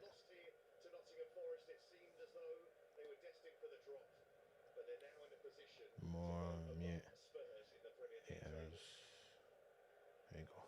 Right, here we go, everyone. Welcome back to the West Ham Network. Anton here, bringing you the matchday live for the West Ham Wolves game. Massive game for West Ham. Massive game for Wolves tonight as West Ham get the ball with 𝗪𝗪𝗧𝗖𝗛𝗏.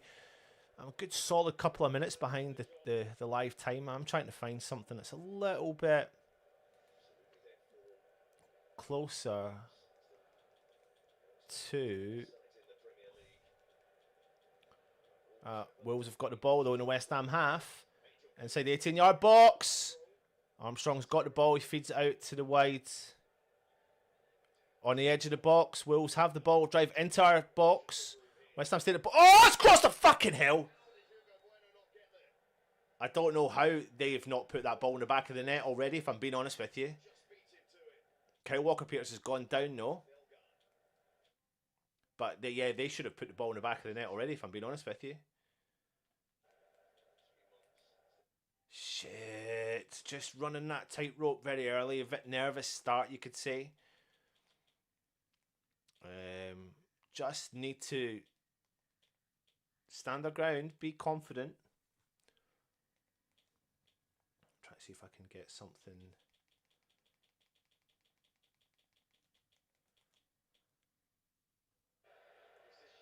Yeah, I'm a little bit ahead here. Wolves again coming on the attack. Ball whipped into the box. Cleared from West Ham.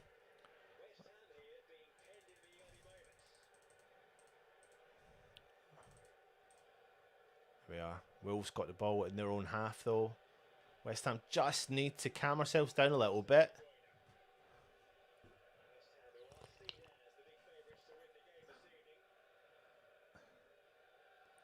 Ball is with their fullback. Now their centre back. Oh god, he nearly gives that ball away to Tati.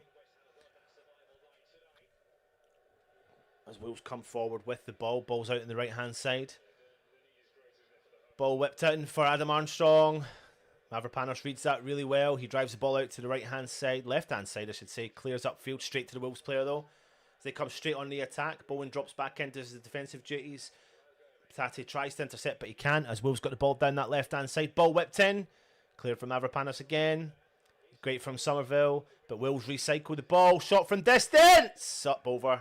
Row D. Right, come on, West Ham. Get our act together. Sort yourself out.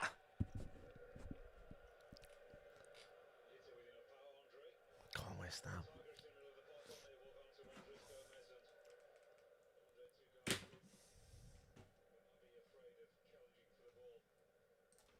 Anyway, Hermansson's got the ball. He punts the ball forward.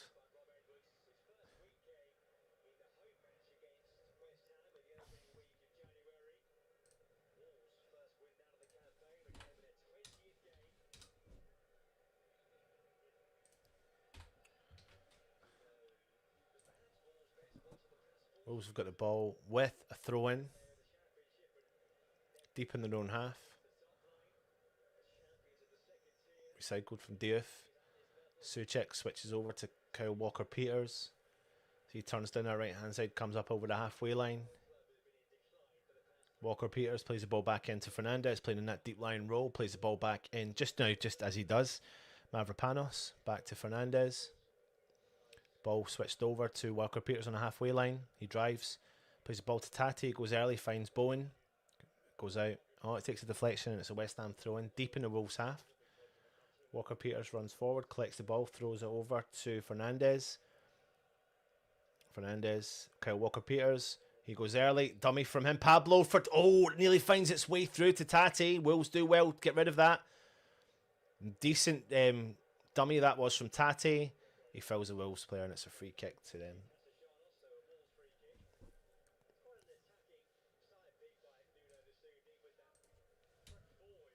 Come on, you Irons. Yins.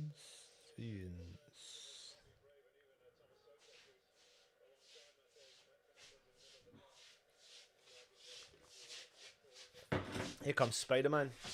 Good lads. You want to come and see this and talk to everyone for a minute?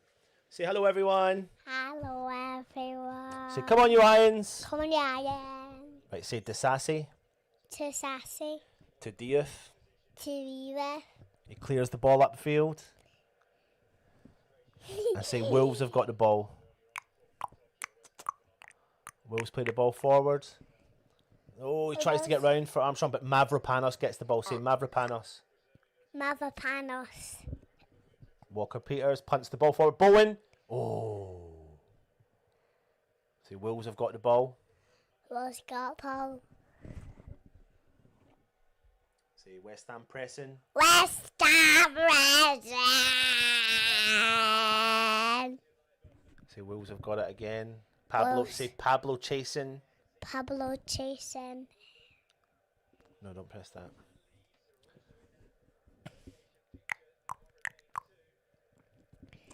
Hi.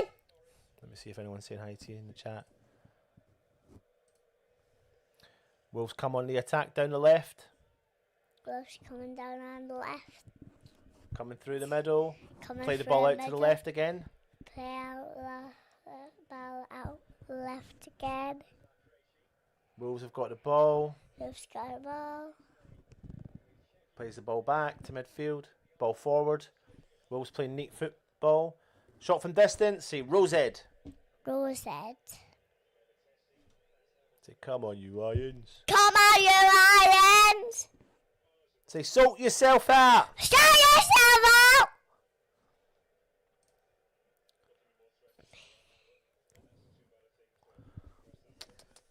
You want tomorrow? Good night. Night, night. Love you. Night, See you in the night. morning. Night, night. Joey, say night, night, everyone. Night, night, everyone. Say, come on, you Hammers. Come on, you Irons. Love you, little man. There you go.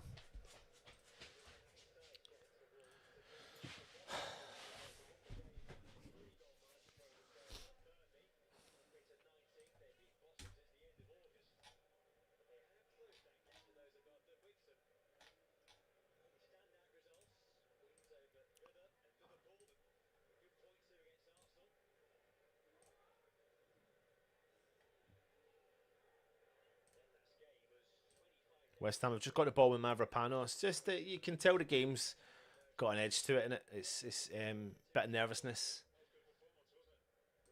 West Ham haven't really got a hold of the ball. Can't really do anything with it because we've not had a hold of the ball.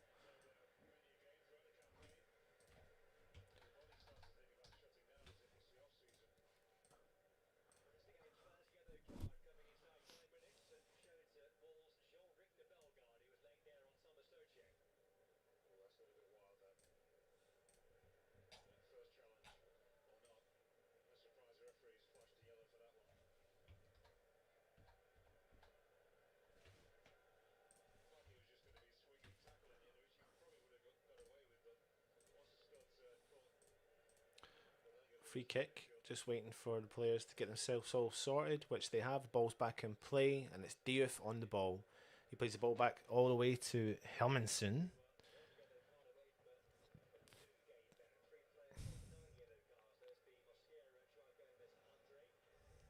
𝗪𝗲𝘀𝗁 holds on to it. He plays the ball out. 𝗪𝗧𝗖𝗛𝗃 on the left. He drives. Ball forward in 𝗪𝗲𝘀. Takes a deflection. Ball goes out. West Ham throw in.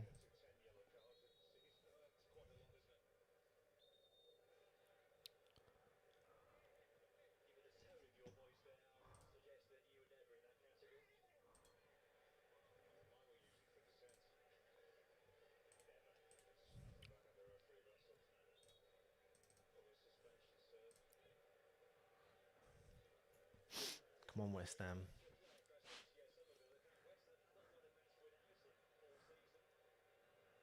What's the referee blowing up for? Oh, the ball was rolling as West Ham took the free kick. 𝗪𝗧𝗖𝗛𝗃, nothing on. Ball back with 𝗪𝗲𝘀𝗁.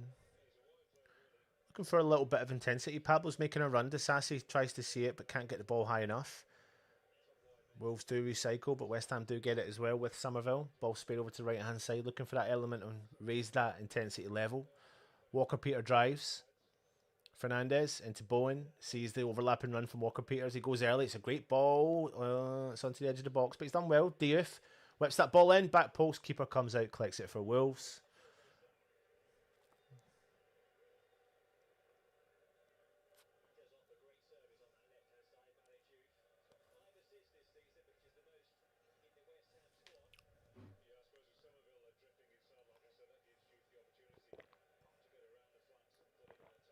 If you're new around here, hit the subscribe button, hit the thumbs up. Please leave a comment. It really does help us out.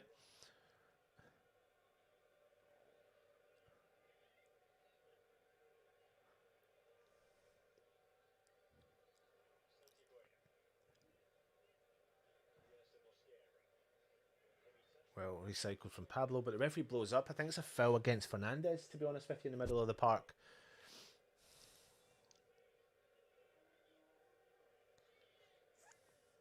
Gomez from Wolves, Angel Gomez.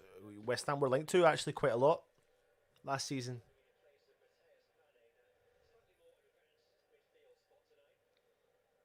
Ball's over on the left-hand side for Wolves in the West Ham half. West Ham start to press. Pablo's done enough. Pablo's done well. Oh, good. Walker-Peters' referee's blown up. He shouldn't have blown up there. I think that's just a coming together of the two players, and he's given the advantage to the Wolves team there. Don't agree with that. Big ball forward from Wolves. Bowen back there. Chases the ball out. Ball goes out. I think it's a West Ham throw in right on the corner flag.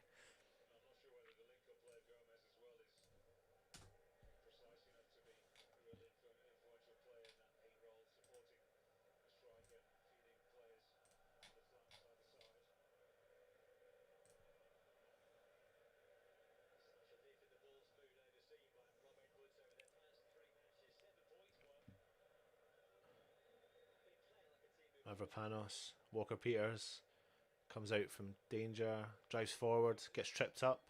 West Ham free kick. Take that. 𝗪𝗏𝘀 certainly was, mate. I know, Mandy. It's kind of worrying that sometimes that's how we sometimes roll in it. Anyway, free kick to West Ham. It's 𝗪𝗲𝘀𝗁𝗀.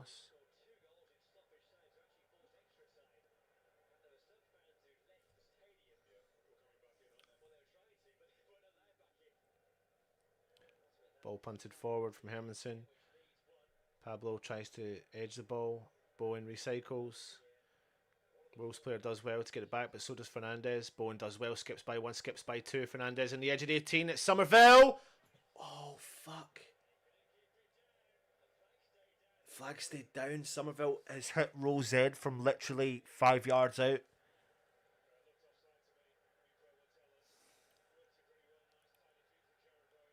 Oh, he's onside as well. It's a chip forward from Fernandez.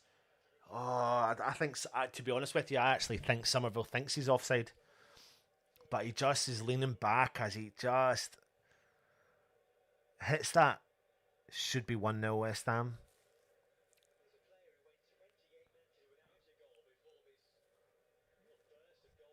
𝗪𝗧𝗖𝗛𝗃 recycles back to the Wolves player though as they come on the halfway line. Spread the ball over to Gomez down that left. He's driving at West Ham. It's gone over to the left hand side again. Just on the edge of the 18. Left foot. Skips by Walker Peters, crosses it in. Oh, fucking hell. Hermansen looks like he's going to go for it. Then hesitates, then doesn't. It's cleared from Diouf, just in the middle of the penalty. Roughly about the penalty spot, was it? Fuck.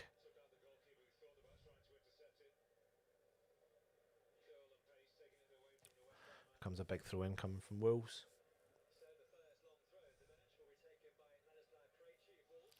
𝗪𝗪𝗀𝗃 of Wolves. It's got out to big chunky throw into the box. Back flick to the back post. I tell you what, man, if Diouf's not there and intercepts that at the back post, Wolves have got a free man over there. It's all just from a fucking throw in. Bellegrade's done well for Wolves. He comes out with the ball. Although West Ham start to press them back. Tati's done enough on the ball, but Wolves still have it. Ball whipped in. West Ham player's gone down. Header gone wide from Wolves. I don't know if that's...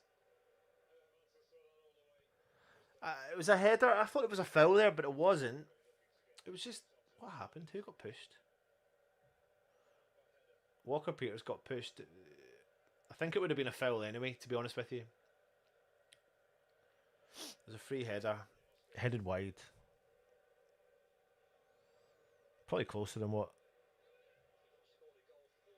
Yeah, it was closer than I thought. Anyway, West Ham come on the counter attack. Well, not the counter attack, but Tati down there. He loses the ball. He's fouled. I think Wolves get the throw in. Referee doesn't blow up.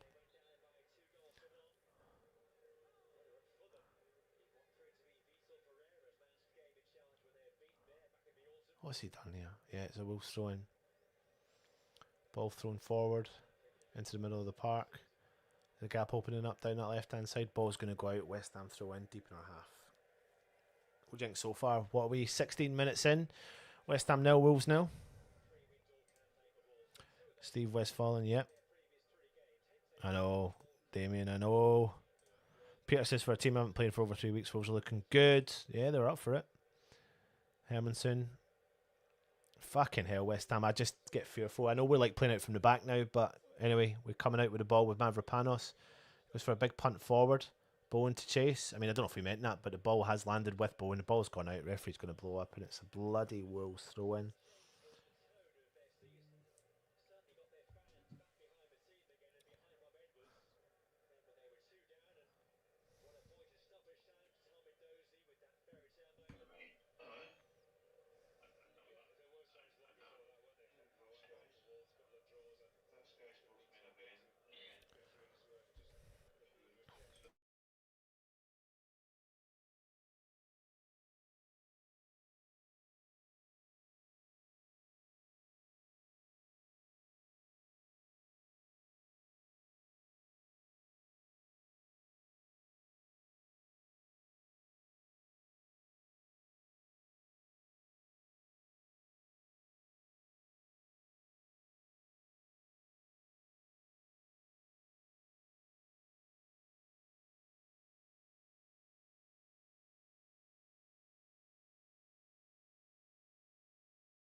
It's a good ball in from the 𝗪𝗀𝘀. I don't know who's gone down at the back post there. Is it Tati? Tati's gone down from the punch from 𝗪𝗪𝘀𝗧.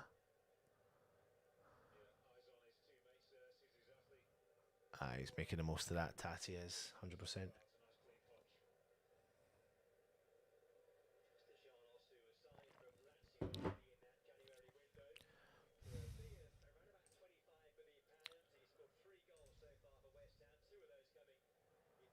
Must-win games are a fucking nightmare.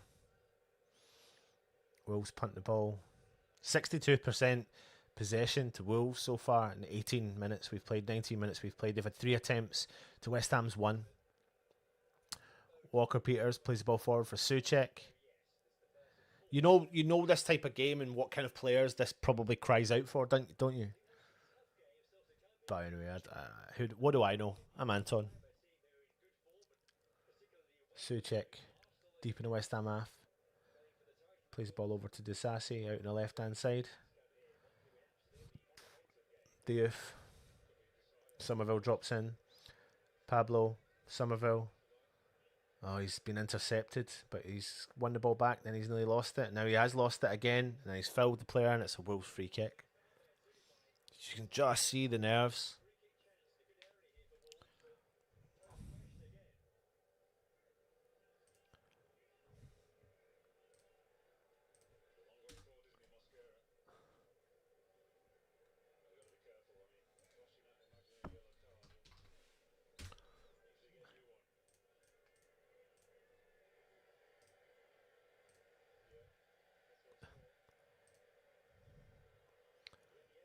The Wolves player went up to the referee and went like that, as if like to say, give Somerville a yellow card, and the refs booked him, I think. It's a really shitty area to give away a bloody free kick in.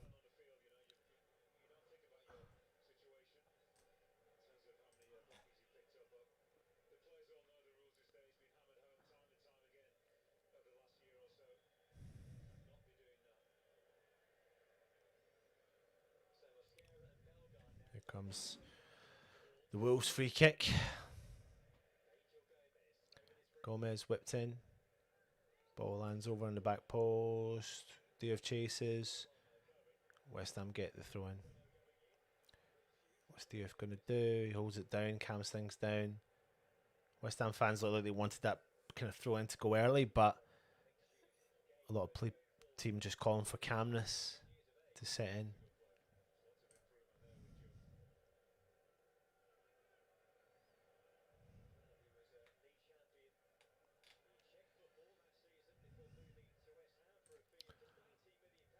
Yeah, 2 cards already he's given, isn't he? 21 minutes in. He did say quids on for plenty of yellow cards. Wolves come on the overlap and run down the left-hand side with Gomez. Gone to his right foot. Skips by 2 players. Drives further infield. Still holds on to it. Andre, another player West Ham were linked to from Brazil. Tati chases him down. Nothing on. Wolves play the ball back into the defence. 22 minutes gone. West Ham 0, Wolves 0. Bowen starts to press. Ball's with the left back of Wolves. Cuts infield. Turns. Plays the ball out on the left. Souček presses. Ball through the middle. There's a gap. Heavy touch. Somerville drops in. He wins the ball back, but Armstrong drops in and gets the ball for Wolves. Ball's out on the right hand side. Oh, he skips by a few West Ham players. Bowen does really well defensively. Now here comes Somerville. He drives. Somerville, he's got a lot of pressure. He's on his own, but he can't. He's done too much there. Andre under pressure. Pablo chases. Pablo's chasing the keeper down for Wolves. Big clearance from the Wolves keeper. 𝗪𝗪𝘀𝗧𝗖𝗛𝗛 plays the ball into Diouf. Diouf holds on to it. He sprays the ball over to 𝗪𝗲𝘀𝗀𝗧. There's Walker Peters. He's going to play it over to Walker Peters. He comes over the halfway line.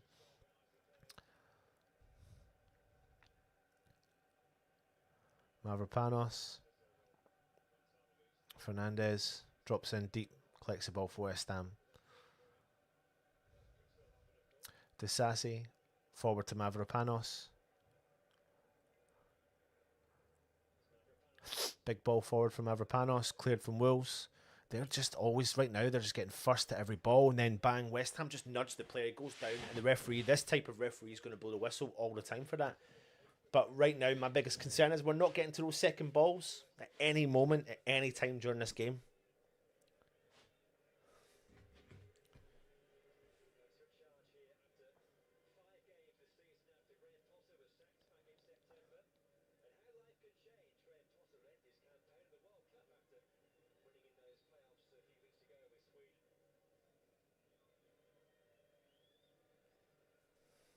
Wolves have got the ball. Play the ball back to their defence. West Ham start to press. Bowen does recycle. Bowen drives. Oh, he's heavy touch and the ball's gone out and it's a Wolves throw in. Listen, we're not at the races yet, but there's plenty of time. Oh, Souček's done well. Pablo recycles. Fernandez does well. Plays the ball back to 𝗪𝗧𝗖𝗛𝗃. 𝗪𝗧𝗖𝗛𝗃 over to Diouf. Back in our own half. Fernandez drops in, collects it. Diouf plays the ball over to 𝗪𝗲𝘀𝗀𝗧. He brings the ball down neatly. He turns, he drives towards the halfway line. Nothing on. Ball's back with 𝗪𝗧𝗖𝗛𝗃. 𝗪𝗧𝗖𝗃 into Fernandez, who's dropped in deep to collect it. Somerville's dropped in to the West Ham half. He collects the ball. Sees the run from Walker-Peters, but it's gone forward for Pablo. Heads the ball into the path of Tati. Pablo goes round. What's Pablo going to do? Bowen! Oh, fuck. No whistle again. Great work from Pablo, to be fair, and Bowen and Tati, but fuck, I just wonder if Bowen had left it. Maybe if Pablo would have had a smash at it.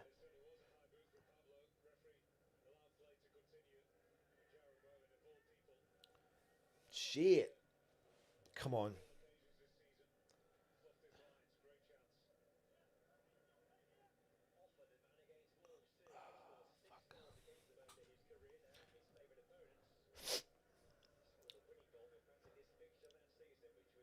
Wolves got the ball in their back line. West Ham starting to press a little bit tighter on the players. Souček does well, gets interfered. Tati drops in, collects the second ball. They get the ball back, but as does Fernandez. So that's much better defensively from West Ham. Diouf just drives straight into trouble and gives the ball straight away. Back to Wolves. Wolves come on a counter. Overlapping run down the left. He's on the inside the box. Stand up to him onto his right foot. Tries to go in low. It's great block from Walker-Peters. Bowen back there again, defensively doing his duties. Drives out to the right hand side. He plays the ball forward for Tati. It's into Kyle Walker-Peters. He drives, but he's going into traffic. He's got a lot of work to do. Bowen tries to win the ball back, but Wolves have got the second ball as they turn in the centre circle. Play the ball out to the right hand side. Overlapping run. No one's there. Hermansen comes out. He collects it for West Ham. Keeps it in. Ball to feet. Let's see. I want to see where this drops. Oh, I think I would have been... I know, listen, no one's ever going to fault Bowen for putting his foot on that. I would have bet on Bowen to put it on the back of the net 9 times out of 10. But on that occasion, Pablo should have been greedy. I'd have been all for Pablo putting his foot through that. Tati puts the pressure on. He does... Oh, I tell you what, he sees the keeper off the line from distance. He tries to chip him from distance, but he doesn't get enough height on it, and the keeper just collects it with his foot. Andre drops in deep for Wolves. Halfway line, ball out on the left-hand side. Ball back with the left back. Ball forward from Wolves. Overlapping run, Gomez. 𝗪𝗲𝘀𝗀𝗃 reads it, but it's fallen back. Second ball with the Wolves player. There's no way. Fuck off, referee. No way. Good. Fernandez. Souček.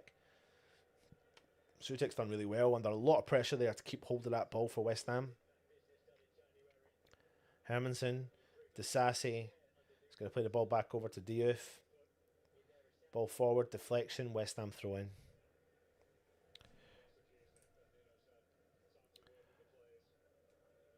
Bowen. How you can miss that. Stressed. Poor. We need to move it up a tempo. It's all slow back passing and backwards. I think it's just the fear. It's just the modern day game. That's where the game's gone now, isn't it? Kids are taught that. Kids who are 5 years old are taught to fucking overpass the ball. Is there such a thing as overpassing? But yeah, there probably is. Pass. I like it to a certain extent. It's just boring, the game. Anyway, Diouf drives forward. Comes Somerville. Cuts infield, tries to cross it, takes a deflection, holds on to it again. Second chance with Somerville. He's down that left hand side. Somerville inside the box. What's he doing? Oh, he's looking for a trip. Referee ain't blowing up. Somerville's down inside the box. He just looks at the referee, doesn't really call for anything. VAR will check that, as they always do, but don't expect anything from it. Mavropanos gets the second ball. Walker Peters. Souček back to Mavropanos. He's under pressure. Bowen, he's fouled. Souček plays on. Fernandez. 𝗪𝗪𝘀𝗧𝗪 over on the left hand side. Diouf's there. 𝗪𝗪𝘀𝗧𝗪 drives. 𝗪𝗪𝘀𝗧𝗪 still got it. Diouf's with him. Diouf's got it. Diouf goes early. It's a great ball. Back post to Tati! It's a great ball. I'm telling you something, right? Diouf's whipping crosses are phenomenal. What Andy Carroll the end of them? Okay. This game's having an effect on me.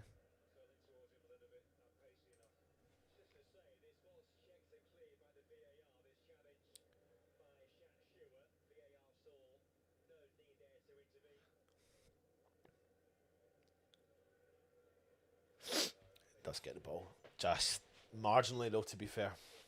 Takes the player as well. Just a trip up. 𝗪𝗪𝘀𝗧𝗪 does well. Oh, fuck's sake, the referee. Honestly, the referee is boring.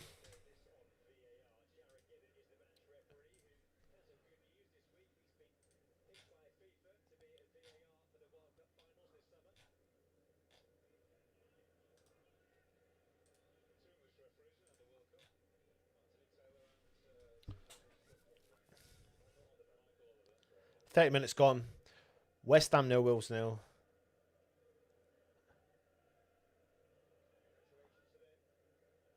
Ball goes out. West Ham throw in. You think I'm not being asleep? Fuck.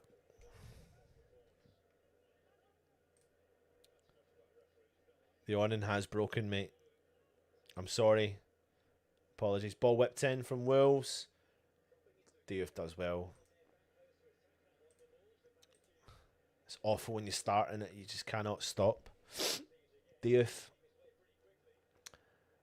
Wolves have got the ball though. Deep in the West Ham half. Skips by. Fucking hell. Referee's going to blow up. Oh, fuck. It's not a yellow card, mate. It's not a yellow card.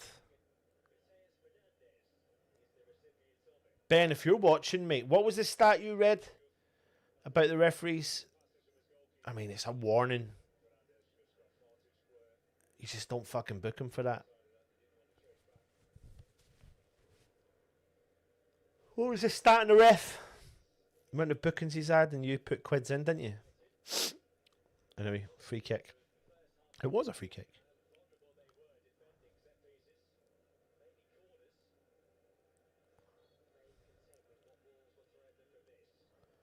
Ball whipped in. Fucking hell. Clear from West Ham. Diouf's at the back. Keeps it in play. Puts it on his right foot. Tries to hit it. He gives the ball straight away. Fucking hell. Adam Armstrong. Ball goes over. Diouf. What Diouf does there is he's out on the right hand side and he goes to clear it with his right foot. Realises, shit, I can't kick the ball with my right foot. Tries to put it on his left foot. The Wolves player reads him. Intercepts it and then comes in.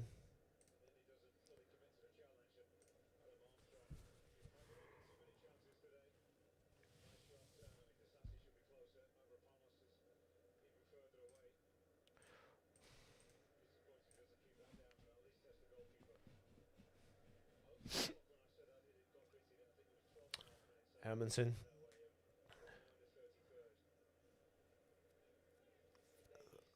Honestly,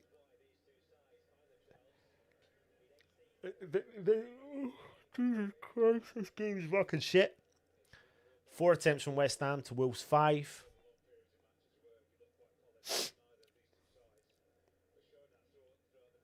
Tati goes early with a throw in for Somerville to chase, but the Wolves player read that well. Big clearance from Wolves. West Ham throw in deep in the Wolves half. West Ham go early. Back to Diouf. What's he going to do? Releases that to Somerville. It's back with Fernandez. Big ball over. It's a great ball to White Walker Peters over on that right hand side. Souček go. Oh, fuck. He tries to chip that kind of like first time, puts a swerve on the ball to the back post. No one's there. It does go out though.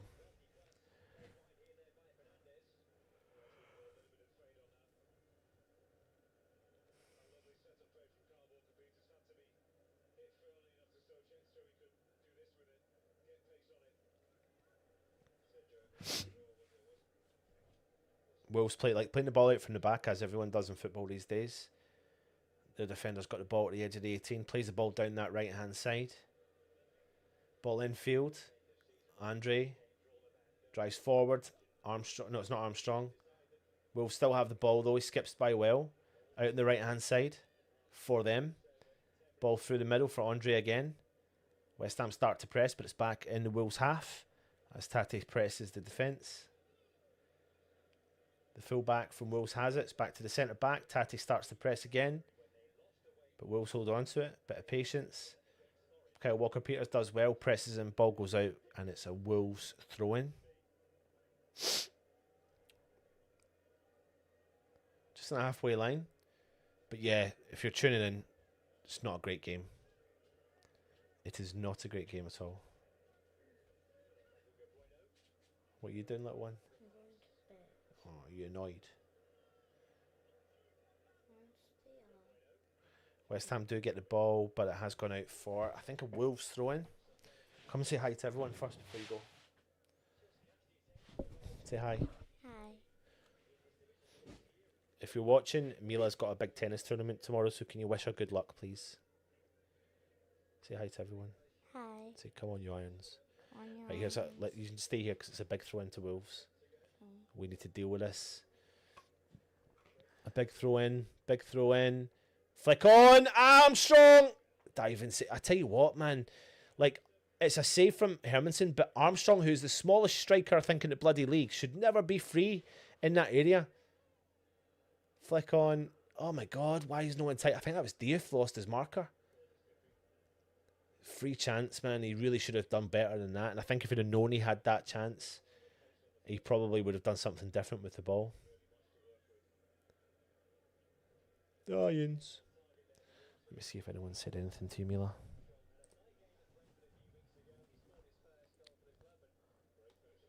Mila, they're all ball. Good luck in your tournament tomorrow. There you go. See? Yeah. Yeah.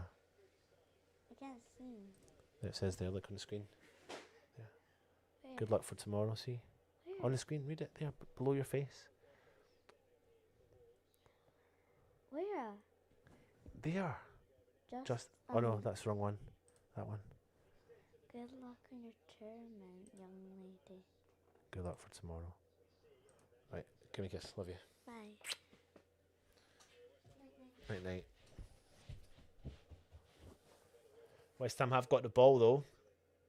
With Fernandez. Souček. Oh, referee. Oh, this referee is just, honestly, he's awful. He's so boring, man. He's pulling up for everything. Like, I know that is a West Ham. That's a foul for us.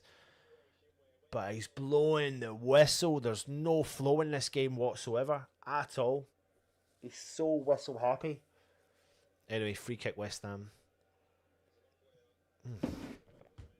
Cold coffee. Come on, you irons. Goes Matías Fernandez over the ball. West Ham have got Pablo, Tate, Stavropoulos, Disasi all in the box. Ball to the back post for Souček. He wins the header. Oh, cross goal, but cleared from Wolves. Somerville comes out and recycles it on the edge of the 18. He's still got it.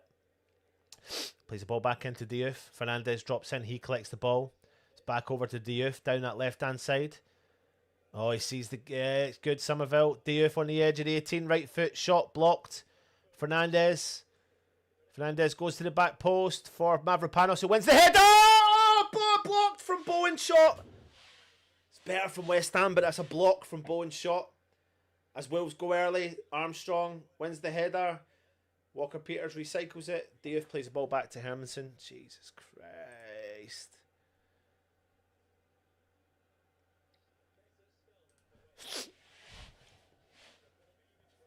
Walker-Peters plays the ball forward for Pablo. Heavy touch, but he holds on to it. Good hold-up play. He plays the ball back to Stavropoulos. Better West Ham. Let's just go with this momentum. Go, go, go. Diouf gets the ball down that left-hand side. He drives. Somerville, overlap and run.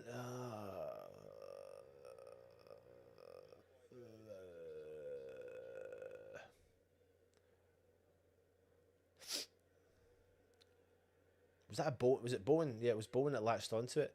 Great header from 𝗪𝗧𝗪𝗧𝗪. Oh man. To be honest, the Wolves player didn't even know he took a deflection off of it. West Ham pressing defence now, putting them under a bit of pressure. Good. West Ham win a throw in deep in their half. Tati chases that down. He's going to take the throw in early. He does. Ball goes out again for another West Ham throw in. Mosquera putting under a lot of pressure. West Ham are putting him under a lot of pressure. Diouf. Somerville near the corner flag. Holds on to it. A few step overs. Diouf's there. Getting pushed, ref. He still holds on to it. Nothing on. He finds 𝗪𝗧𝗪𝗃𝗍.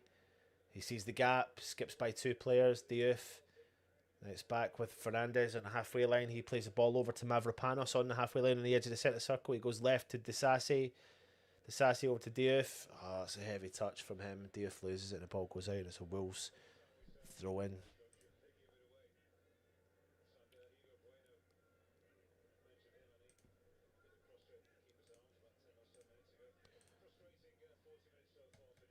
Definitely been a rubbish first half, to be honest with you.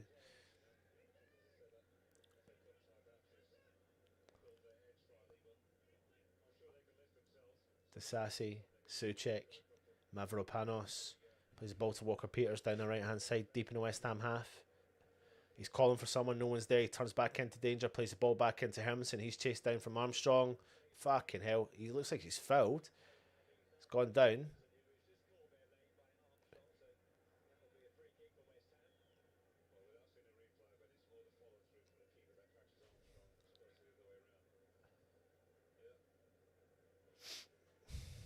Surprised referee hasn't booked Armstrong for that.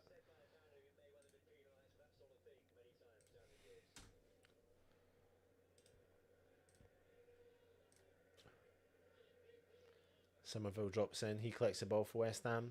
Ball forward for 𝗪𝗁. He's got a bit of space. Plays the ball to Fernandez. He's got a bit of space, as does Walker-Peters and Bowen. Bowen gets the ball. Walker-Peters makes overlap and run, but Bowen runs into the box.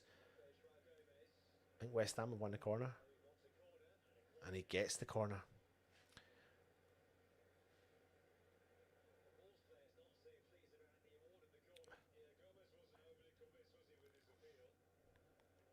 It's absolutely a corner.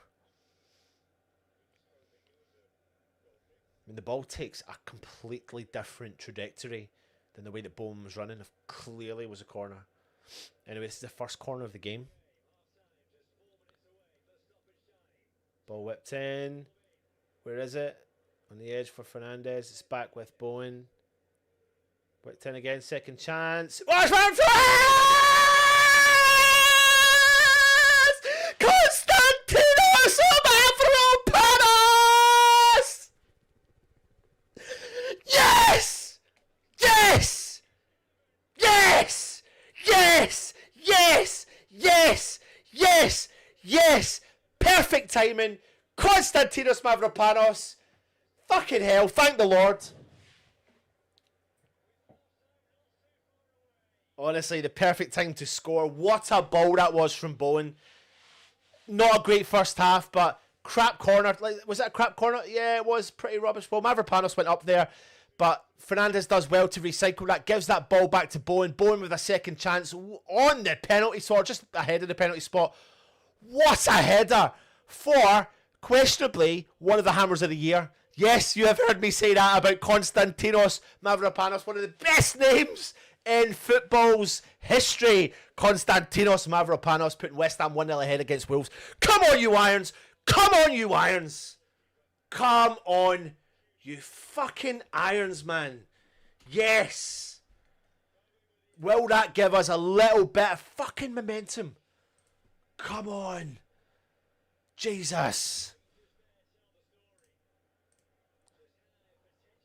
Oh, Jesus. Come on.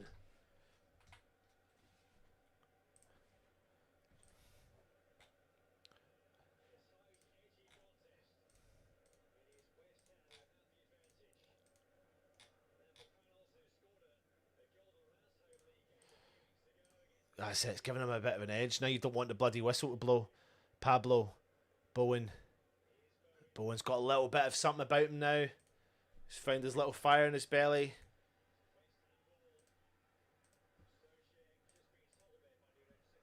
The fuck is going on here?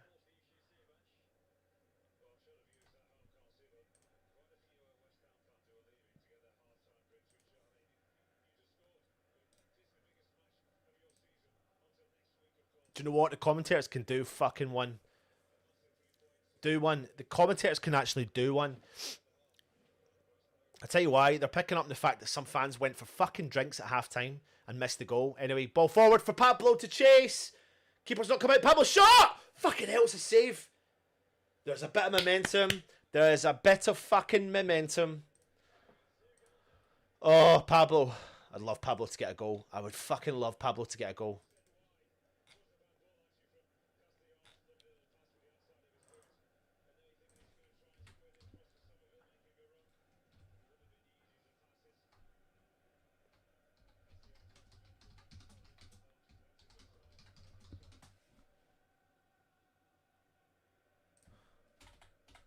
Corner West Ham.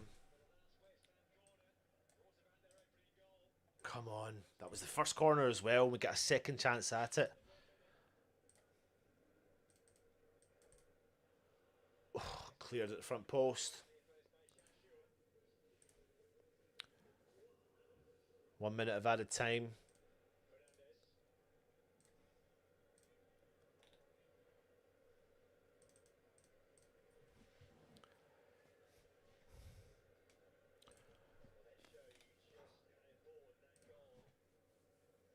And that puts Spurs in the relegation zone as things stand. Oh, please, West Ham. Please, West Ham.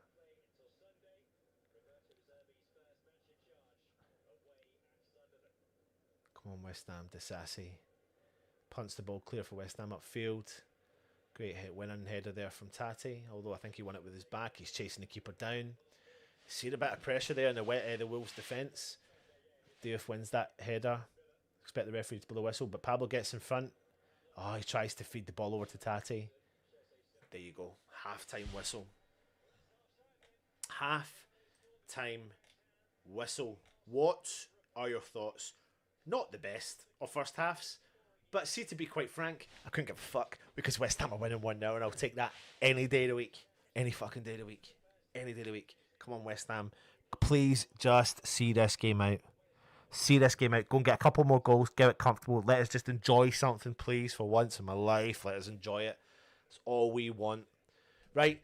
I want your one-word review of the first half. Quick, Anton, show the table where the going's good. Give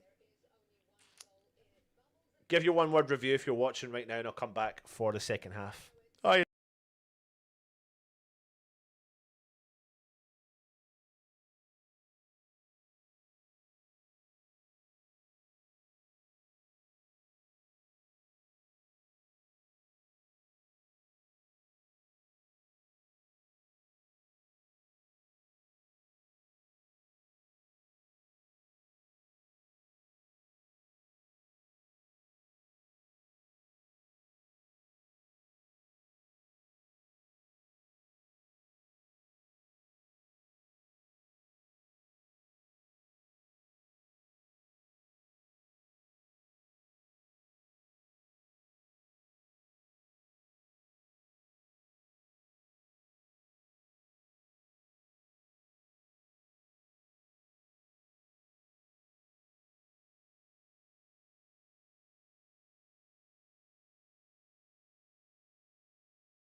Hello, everyone.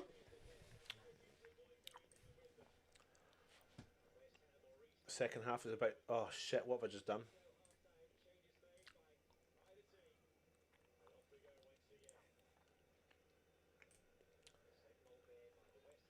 And we have kicked off.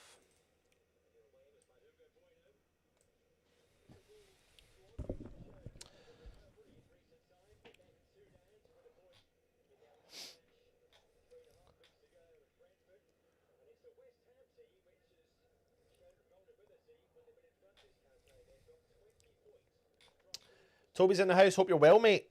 I hope you are well. He's in out in the hospital, man. Budgie, good to see you, my friend. You're all in the house. You're all in the house. Hope you're okay, mate. Toby, look after yourself, geezer. You haven't even responded to my last voice note I sent you. Anyway, no changes. West Ham recycled the ball though straight away. Jared Bowen. Big punt forward for Somerville to chase, but Sars there collects the ball back in his box.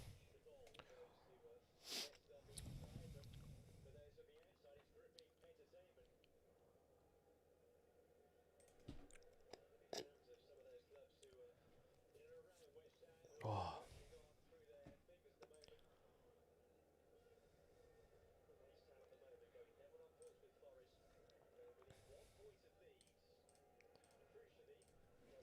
West Ham get the ball though with Somerville. It's played back to Fernandez. Sees the gap for Diouf, runs through the middle. Oh, it's a nice ball out to Somerville on the left. He's inside the box, crosses it in. Can the Wolves player keep it out from a corner? He has. Cleared it. Fernandez gets the second ball. Third ball, should say. Diouf. Back heels it into the path of Fernandez. He switches play completely over. Back to 𝗪𝗧𝗪𝗧𝗧. Forward to Walker-Peters. Ball out on the right-hand side to Jared Bowen. Bowen takes on the player. Right foot, crosses, deflection. West Ham corner. Come on, you Irons. Come on, you Irons. Come on, you Irons. Irons. Irons. Big Konstantinos 𝗪𝗧𝗪𝗧𝗧. He's up there. You've got 𝗪𝗪𝗧𝗧𝗧 up there. You've got Tati in there. You've got Bowen taking the corner. Here comes Bowen. Ball whipped in. Oh, over the top keeper. Hits it clear. Taps it clear. 𝗪𝗪𝗧𝗧𝗧 on the edge. Diouf on the edge of the box. Back with Thomas 𝗪𝗧𝗧𝗧. Ball back to Fernandez. It's a great ball for Somerville, but it's been intercepted from the Wolves defender. Diouf's there. He heads the ball back into Kyle Walker-Peters.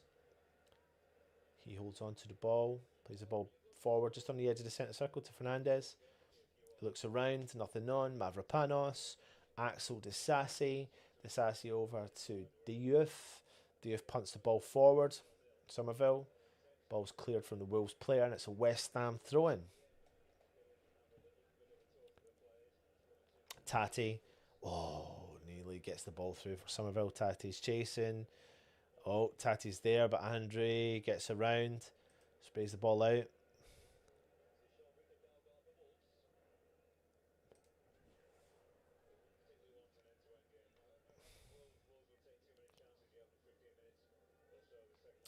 Wolves do have the ball on the halfway line as they're playing it through their back. But listen, don't get yourself caught up in this 1-0 lead. We certainly will need to score more goals.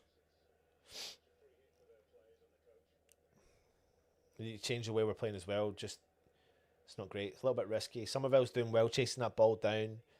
Ball does go out, and it's a Wolves throw in the West Ham half.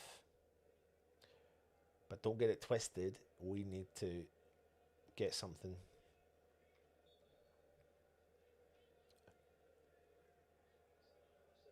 There's another big throw-in coming from Wolves.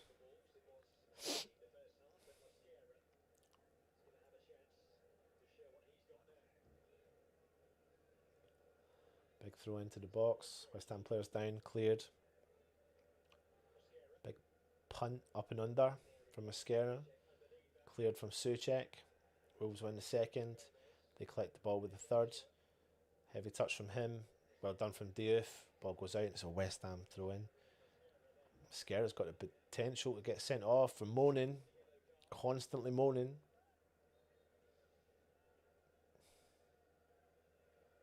Great decision.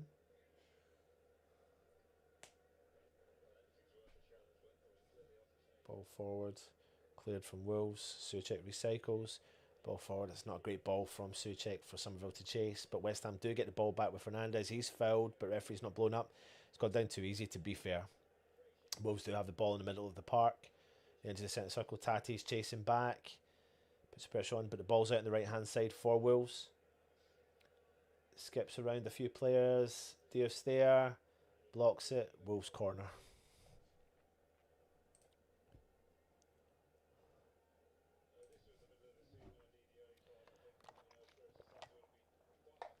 Come on, Jones.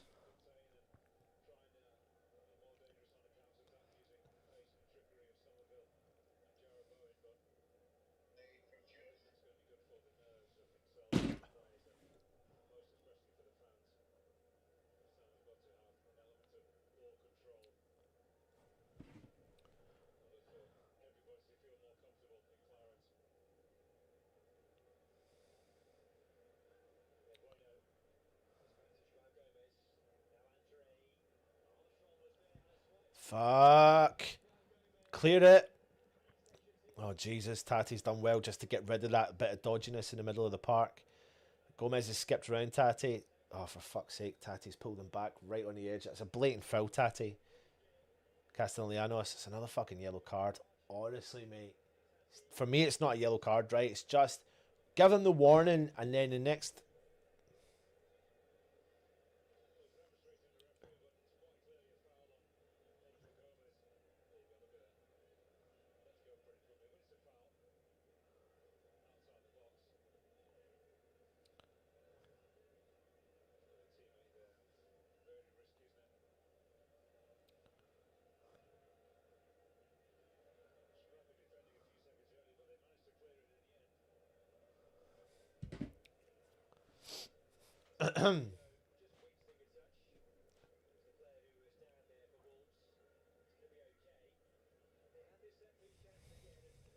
Free kick on the edge of the 18.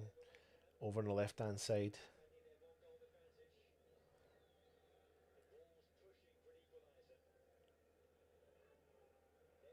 Hits the post.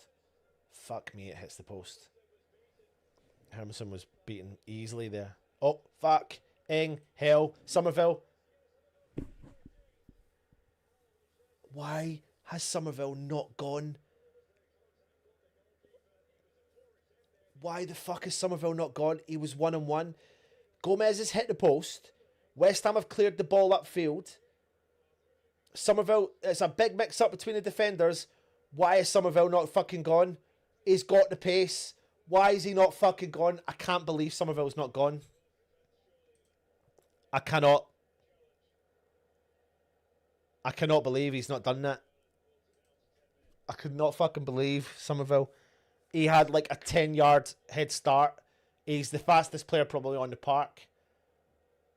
No one else was around him. Sarr was off his line. But surely it takes more touches than that. But it shows you that they're weak at the back. Here comes Bowen. Bowen fancies it now. Bowen on the edge. Shot, distant. Oh, he hits the fucking post. Oh my god. Oh my god. Where's the fucking ball? 𝗪𝗃. Oh my god.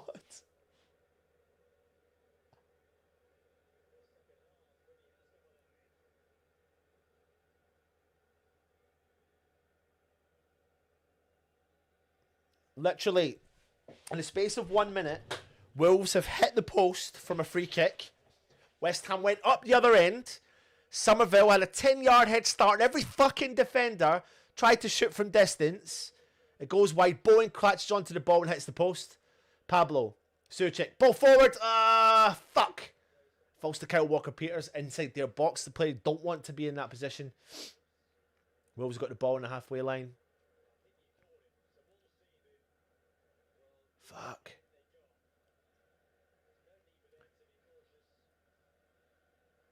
I honestly, I would be looking at Wilson now because their defence, they are mixing up.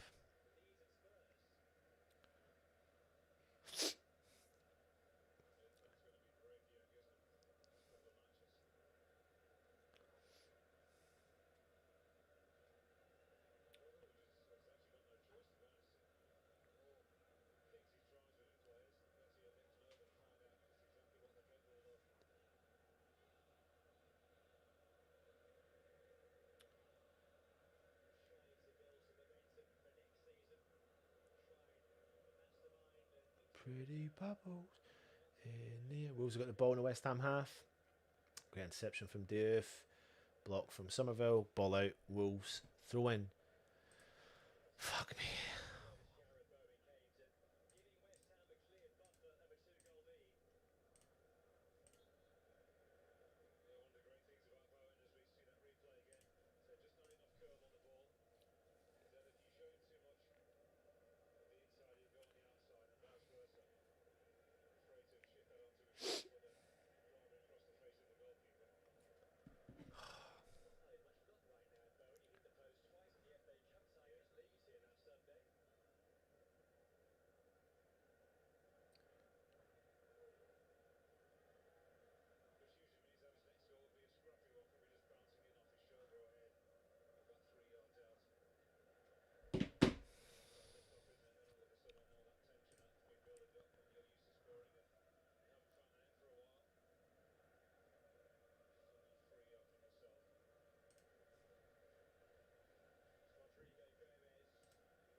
Come on, West Ham. Diouf plays the ball over Walker Peters.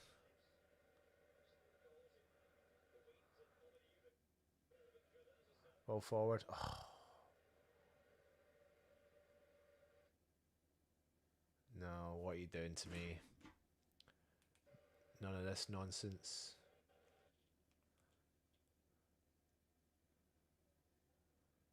What is going on?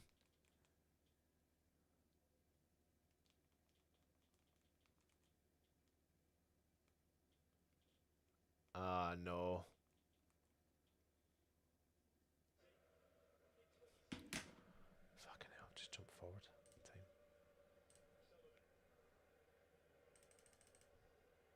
Ball forward from Diouf. Fuck.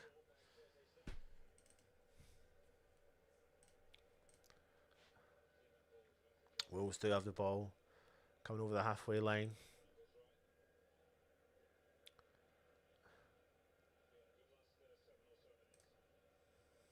It's quite, do you think it was harsh that Adama didn't get a start tonight, especially after his performance against Leeds? Fuck off, ref. There is no way that's a free kick. There's fucking no way that's a free kick for Wolves. There is no way. There's fucking no way that's a free kick. I stand by that.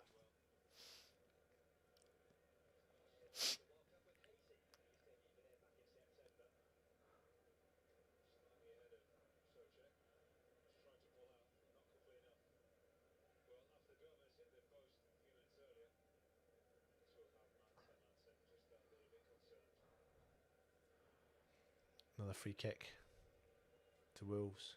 Gomez on it. West Ham giving a lot of fucking dangerous free kicks away. All within distance. All within... The best way I can describe it is every free kick nearly West Ham have given away is in 𝗪𝗲𝘀 territory.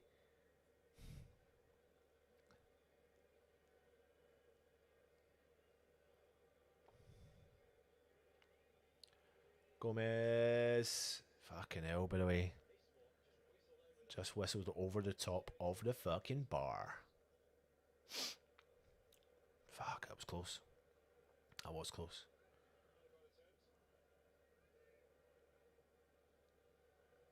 Jesus. Double substitution for Wolverhampton Wanderers.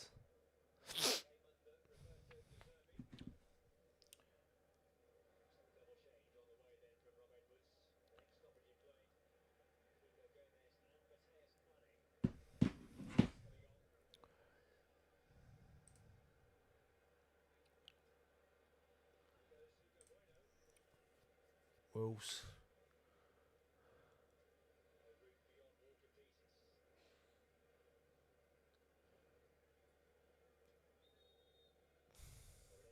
Comes a double substitution for Wolves.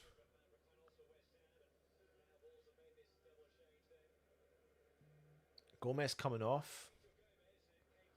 I'm actually quite surprised they've taken him off. I think he's probably been one of their better players, to be honest with you. Not just because he's hit the post, but he's kind of caused a few bits of bother.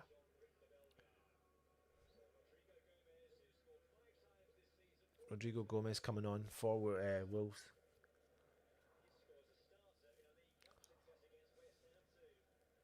And Bellegarde coming off, I should say.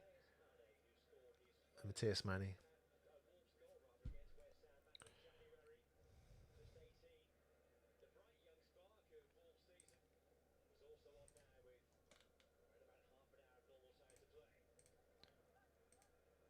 Thanks for joining us, mate. West Ham more content only. Ball whipped in from, it's a corner to corner to Wolves from a block from Diouf. Dad's Our Job TV used to do loads of different football content, but now just solely West Ham. So go and check them out. Of course, they didn't need to do that, mate. So thank you very much.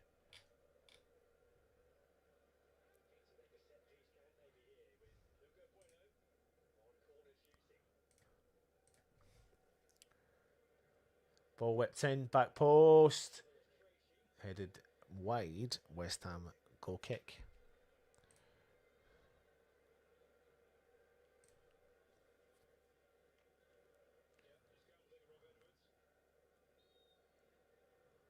I just feel nervous, of course. Just want West Ham to try and put something to bed. Never going to be that easy though, is it? Especially in supporting West Ham. We fucking know that.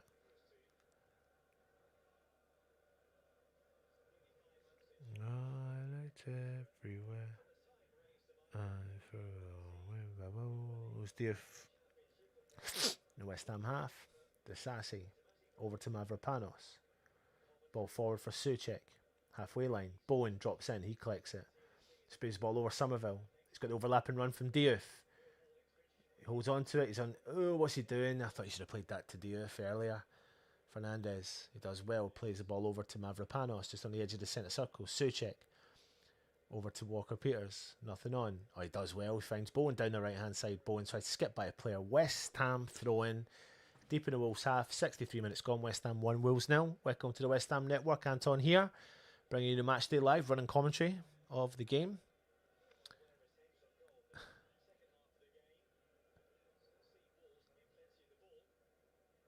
Kyle Walker-Peters with the throw-in. It's going to be short.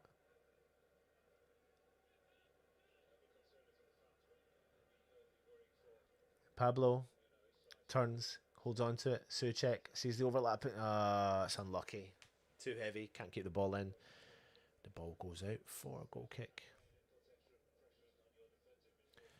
Just going to take a quick look at the West Ham substitute bench. We've got Areola, Wilson, Adama, Todibo, Magasa, Wan-Bissaka, Scarles, Potts, Kante. Fucking elbow away. West Ham putting the pressure on, and we have ruined the ball back instantly. Fernandez through for Somerville inside the box. Tries a shot low, and it is blocked, and it's gone out for a West Ham corner. But is it 𝗪𝗀𝘀𝗀𝗀? Is that his name from Wolves? Let me see his 𝗪𝗀𝘀𝗀𝗀 just fucking dodgy as fuck. I'd be targeting him left, right, and centre. He's trying to play the ball out from the back line. Doesn't look confident at doing it. And that's how West Ham have won the ball back a few times from their defence. Anyway, Somerville with the corner. Got 𝗪𝗧𝗏, 𝗪𝗪𝘀𝗧𝗏, Pablo, Tati, 𝗪𝗲𝘀𝗀𝗀𝗀, ball to the back post. Cleared from Wolves. Diouf. Slicing the shot wide.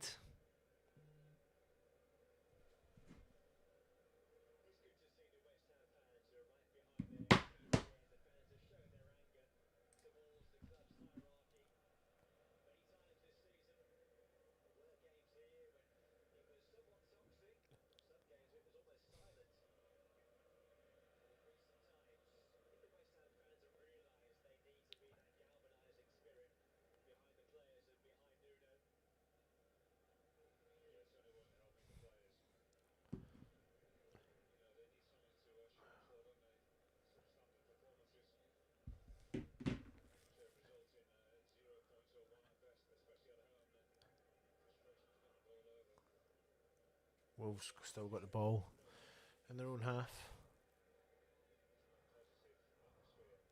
Ball over on the right hand side. Good interception there from 𝗪𝗪𝘀. Tati and 𝗪𝗪𝘀. Tati's got to disperse it sooner. Pablo. Tati in the box. Yeah!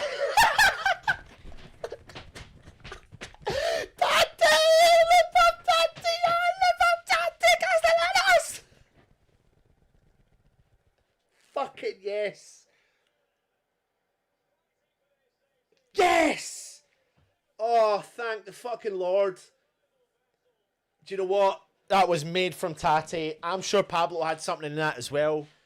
Oh my God, I feel so fucking relieved. It's never fucking over, but I feel so fucking relieved and I'm so happy. I'm so happy because Pablo's worked his fucking backside off again and he gets an assist tonight. I'm sure that was a Pablo assist. I'm adamant it was, but it was a fucking great interception there from 𝗪𝗪𝘀.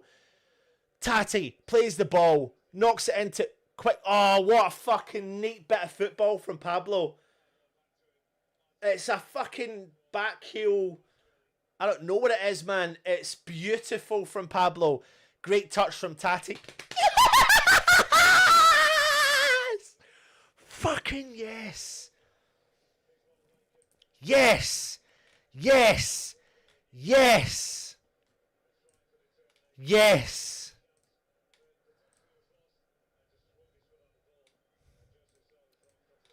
Yes. Yes.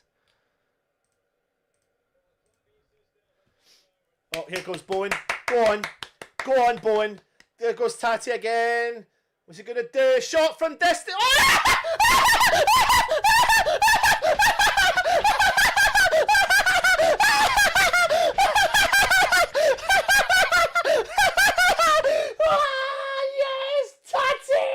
Le pop Tati, oh, le pop Tati, Castellanos. Le pop Tati, Castellanos. Le pop Tati, oh, le pop Tati, Castellanos. What? Goal! What a goal! What a goal! What a goal! What a fucking goal! What a goal! What a goal! I cannot breathe. Straight from kickoff. Straight from fucking kickoff. Payback's a bitch. Great interception from Bowen. Plays it into Tati. On the edge of the box. I tell you what, man, he's found the fucking angle. He's found that fucking angle. He's fucking found that angle. Fucking yes. Yes. Yes. Yes. Yes. Yes. Yes. Yes. Oh my God. Holy shit. West Ham are up for this, man. Bring on Wilson. Wilson! Bring on the 𝗪𝗪𝘀.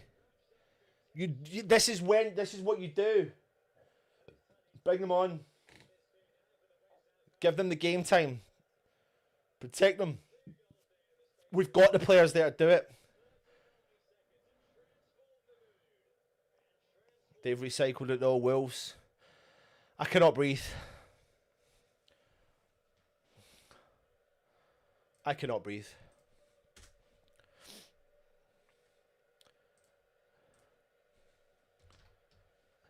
Holy shit.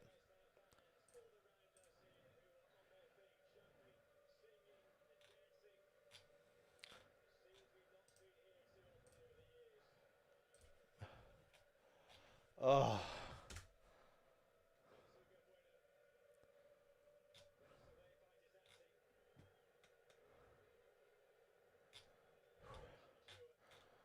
Oh my God. That couple of minutes there was fucking mental. Mental. I wasn't prepared for that, but here comes a double substitution from Wolves. Holy shit. Literally.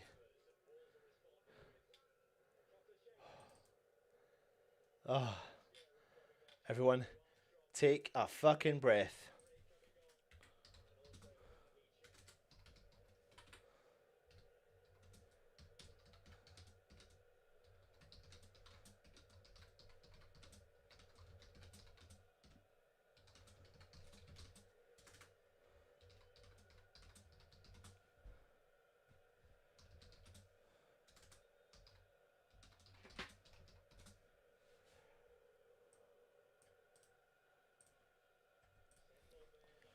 Holy shit.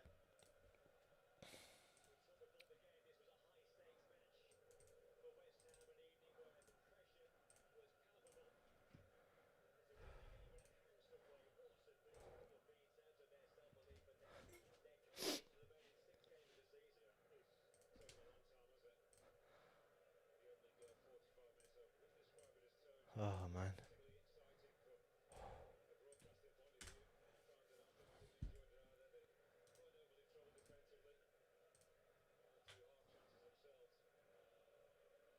Ball in. Oh, fucking hell. West Ham nearly scored an own goal, but it's a save from 𝗪𝗀𝘃𝗪𝗀𝗃. Holy shit. That's all we fucking need, isn't it?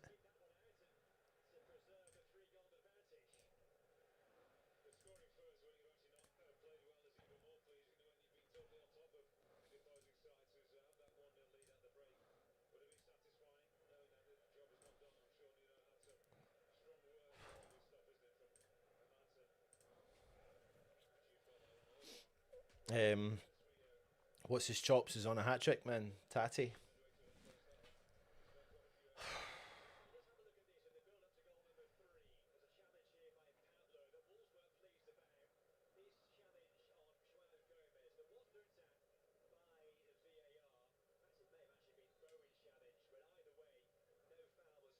What?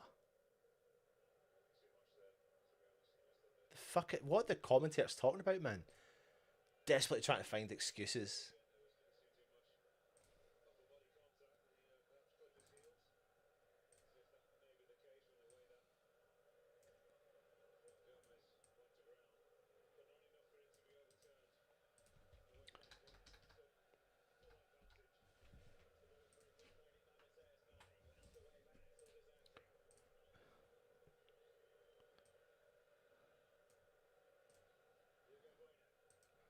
Wolves whip the ball in the box, cleared from 𝗪𝗀𝘀𝗀𝗧, who's been fucking exceptional again tonight.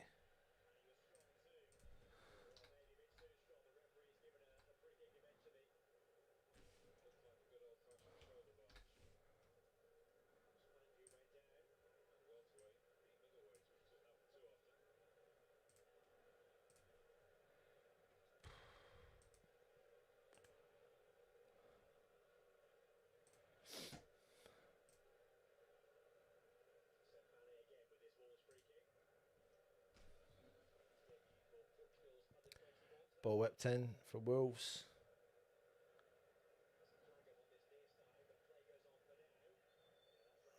Flags up. Free kick West Ham.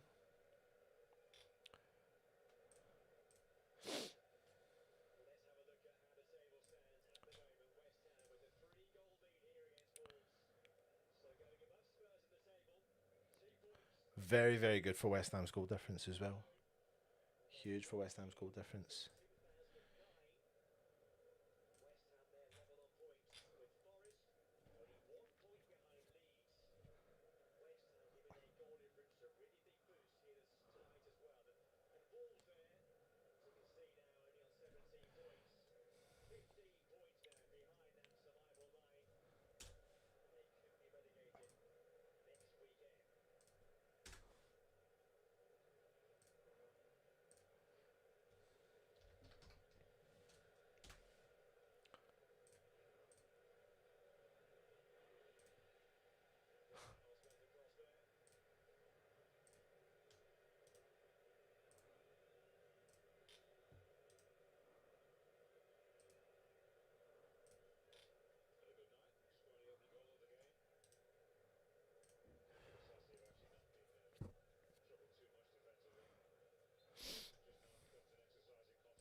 Dave just going to see that ball out.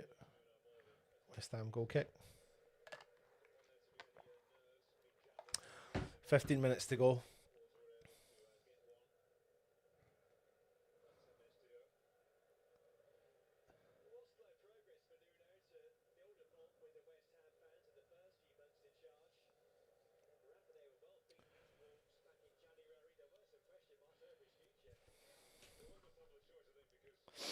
Oh man.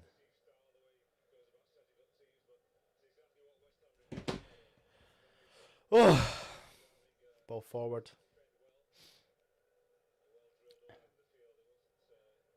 Diouf punts the ball forward. No one.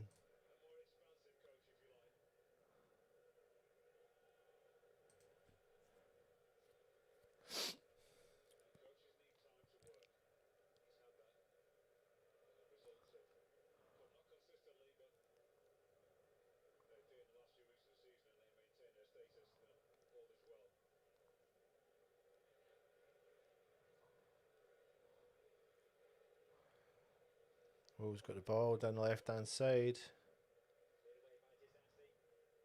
Oh, Somerville's going to latch on. He can't. Wolves have still got the ball. Traore's coming on. I never heard who the next one was. Cross in from Wolves.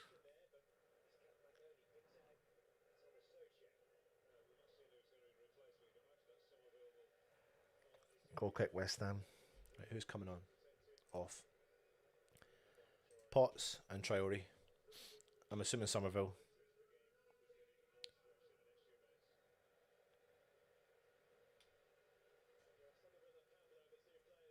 Pablo. Well played, Pablo, by the way. Honestly, well fucking played, Pablo. You deserved that tonight. You fucking deserved that, son.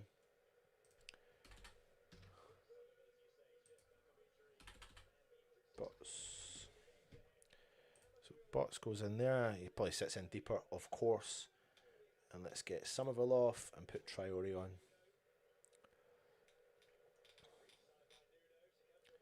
Where the fuck are you, Adama? 17. Adama. Fernandez. Plays the ball forward for Potts. Puts the ball over to Mavropanos. Ball over to Walker Peters. He drives. Walker Peters still got it. Finds Tat. Oh, Tati. Tati! He was leaning back, and I don't think he expected to get the ball. And he's taken a shot, and it's gone up in the sky and just landed over the bar.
Wolves just holding on to the ball, trying to get a little bit of possessional play in there. Coming up to like 10 minutes to go.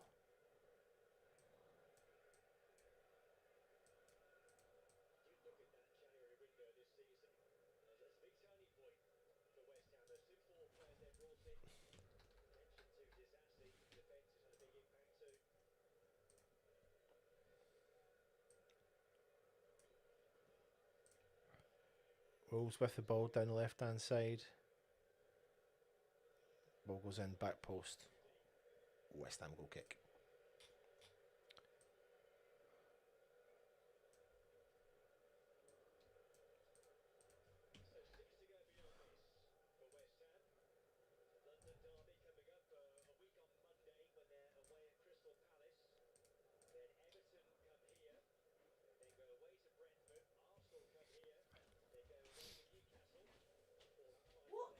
Yes, the Tate Castellanos, Freddie. And? 2 goals in about 1 minute. He scored 1 goal, and then they took the kick off in the middle of the park. We got the ball back, and he scored another goal like that. He scored 3rd goal. That's what he did. Tate Castellanos. So he scored a hat trick. No, he scored 2. 𝗪𝗧𝗪𝗧 scored 1. Come and say hi to everyone.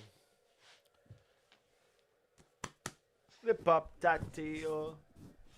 Joey's been doing commentary earlier on. Say hi to everyone. You're just so big now. Hi.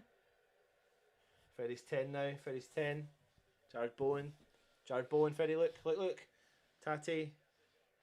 Over to Bowen. Tati's there free in the box. He's going to play it. No, he's not. He's driven. Bowen. It's a goal kick. Wait, I'll be back in a sec. Wilson's coming on. Tati's off.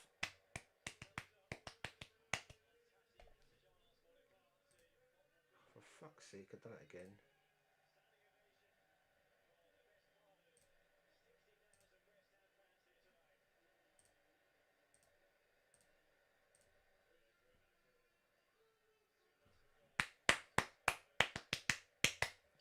Well done, Tati.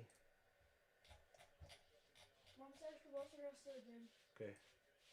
Go and get the chair. Go and get your thing through. Callum Wilson's on the field. I'm just trying to find his thing. Fuck is he?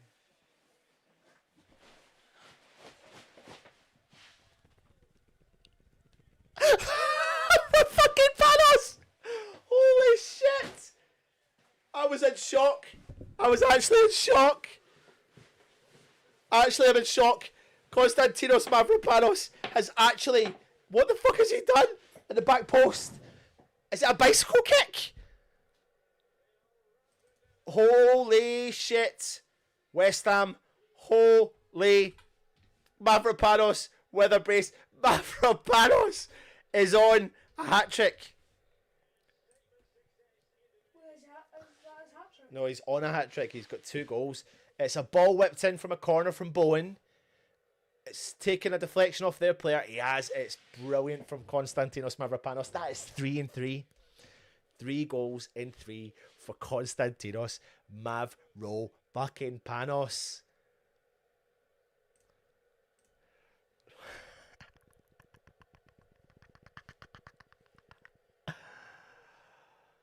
Oh, man.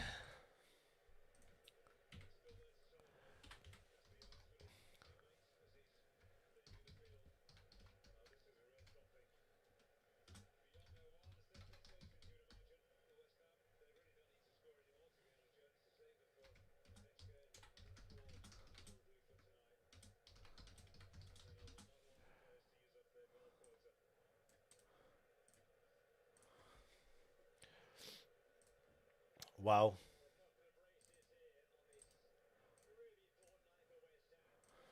Huge.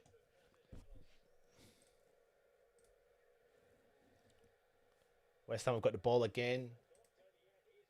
Bowen. Oh, there goes Adama Traore. Oh, he's missed it. He's fucking missed it. Oh my god. Oh my god. How did he miss that?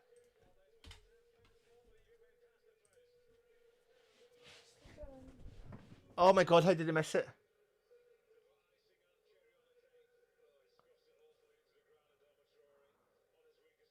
Oh.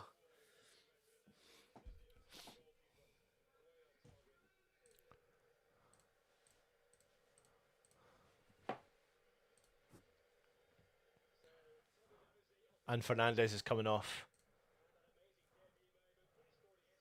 Is that 𝗪𝗪𝗧𝗪? Yeah, 𝗪𝗪𝗧𝗪. Well done, Fernandez.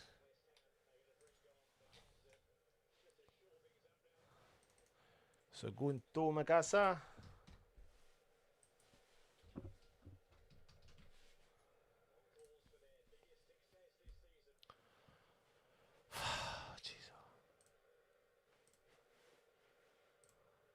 We've won the ball back again, no. Ball sprayed over to 𝗪𝗪𝘀𝗃.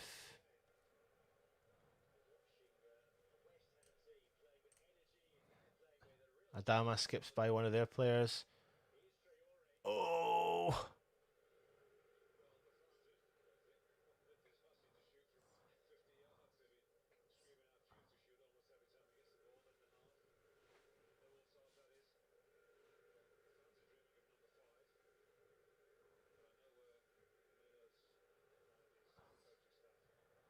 𝗪𝗪𝘀𝗃 got some gaps on the left hand side and time. He's running at them. There's 𝗪𝗀𝘀. Oh, I should have played it to 𝗪𝗀𝘀.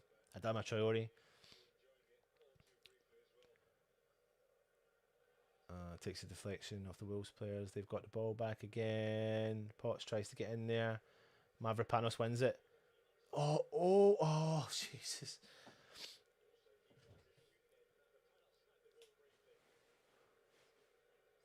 Walker Peters just holds on to it. Nothing on. Plays the ball back to 𝗪𝗧𝗖𝗛𝗃. Hermansen. Mads Hermansen. Ball over with Kyle Walker Peters. Plays the ball into Potts. Souček skips by one of their players. Plays the ball forward for Bowen. They win it back.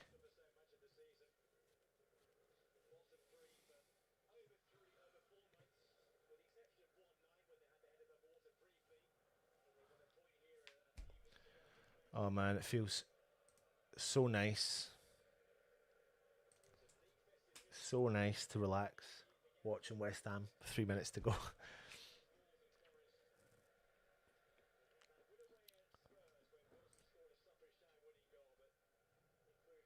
So what happens if we win this? Well, we're going to go out of the relegation zone. We're currently in the bottom of the league. Well, third bottom of the league, which means we're in relegation. So, but because we've won this game, we'll go out of the relegation zone. Into fourth? No, into fourth from bottom. So, which means we're safe. That puts Tottenham. Who's bottom three? But Wolves, the team we're playing, Burnley, and currently Spurs, Tottenham, which is Callum. Wait, I thought that was Wolverhampton. Yeah, it is. That's their nickname, Wolves.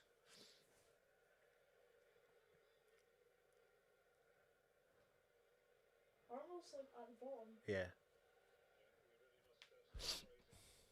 But they beat us earlier this season. I remember when we played Wolves, it was like such a good match. When? And what was his name? He scored the corner. Oh, James Ward-Prowse. Yes, James Ward-Prowse. Well remembered. And we were watching Big in the playroom. throw in from Wolves. Cleared. Wilson. Wilson!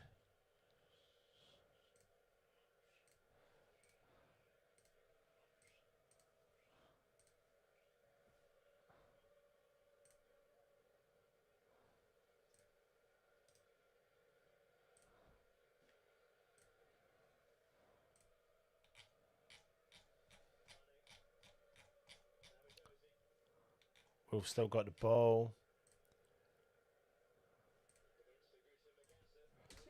Oh, Wolves are in the box. Cleared from Souček. What'd you say, Freddie? It doesn't matter if they score a goal because we're still Technically, no, but you don't want them to because our goal difference isn't good.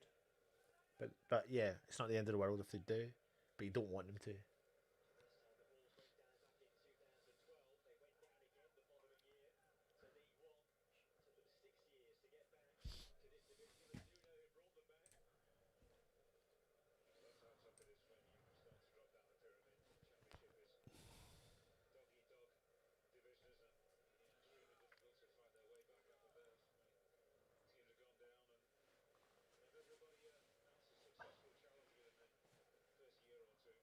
Ball goes out.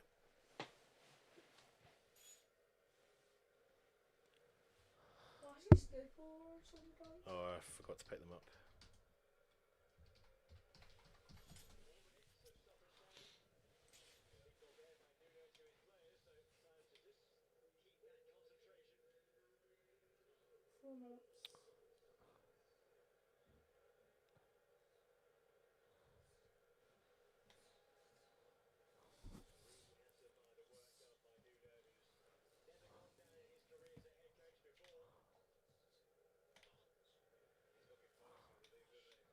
4 minutes of added time.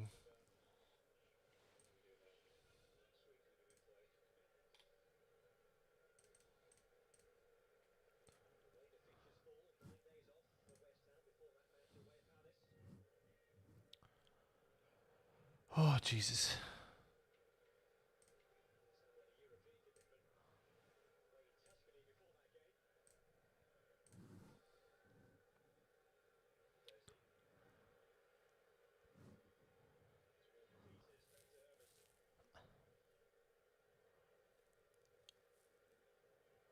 After the game's live, jump across to the highlights review. We'll discuss the game.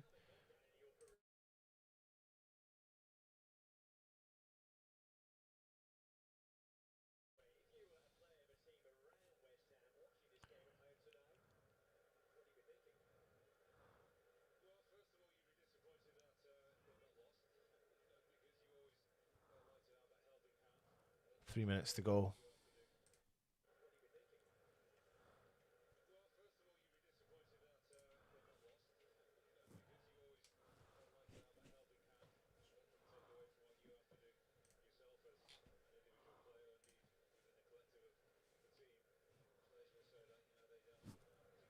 West Ham recycle the ball with Magasa. Here comes a oh, it's too heavy for Dama.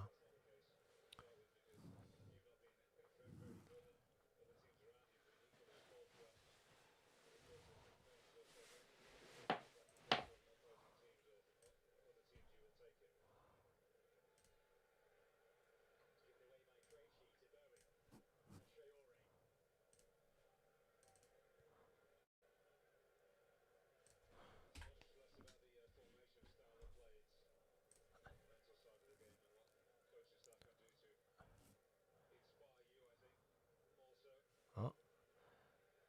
The edge of the box, Wolves. Cleared from 𝗪𝗪𝘀𝗧𝗖𝗛𝗛.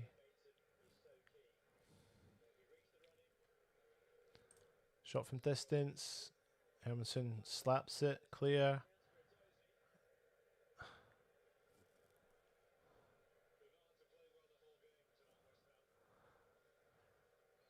Hermansen picks the ball up.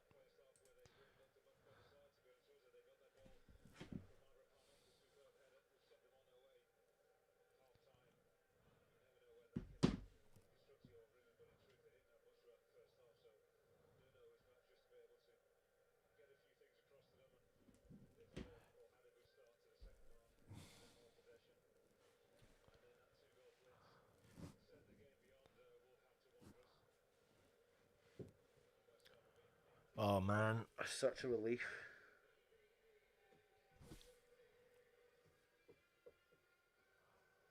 Mavropanos walks away with the man of the match. He doesn't just get a brace tonight, but he gets a clean sheet. 𝗪𝗪𝘀𝗪 𝗪𝗪𝘀𝗧𝗧.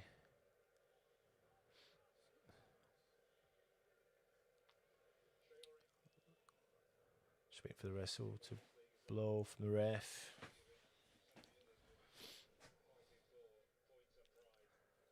Hermansen comes out, clears for West Ham. Yeah. Your timer is out, isn't it? There you go, I'll put it back for you.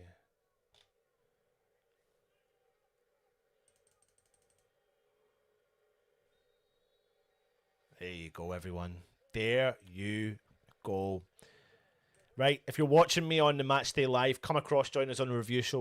We'll go through the match and we'll talk it through over there on the show. Delighted, buzzing, excited, can't believe it, flabbergasted after a bit of a weird first half. But come across, let's get chatting on the review show. Thank you for joining me on the match day live. Subscribe, like, comment, come on, you irons.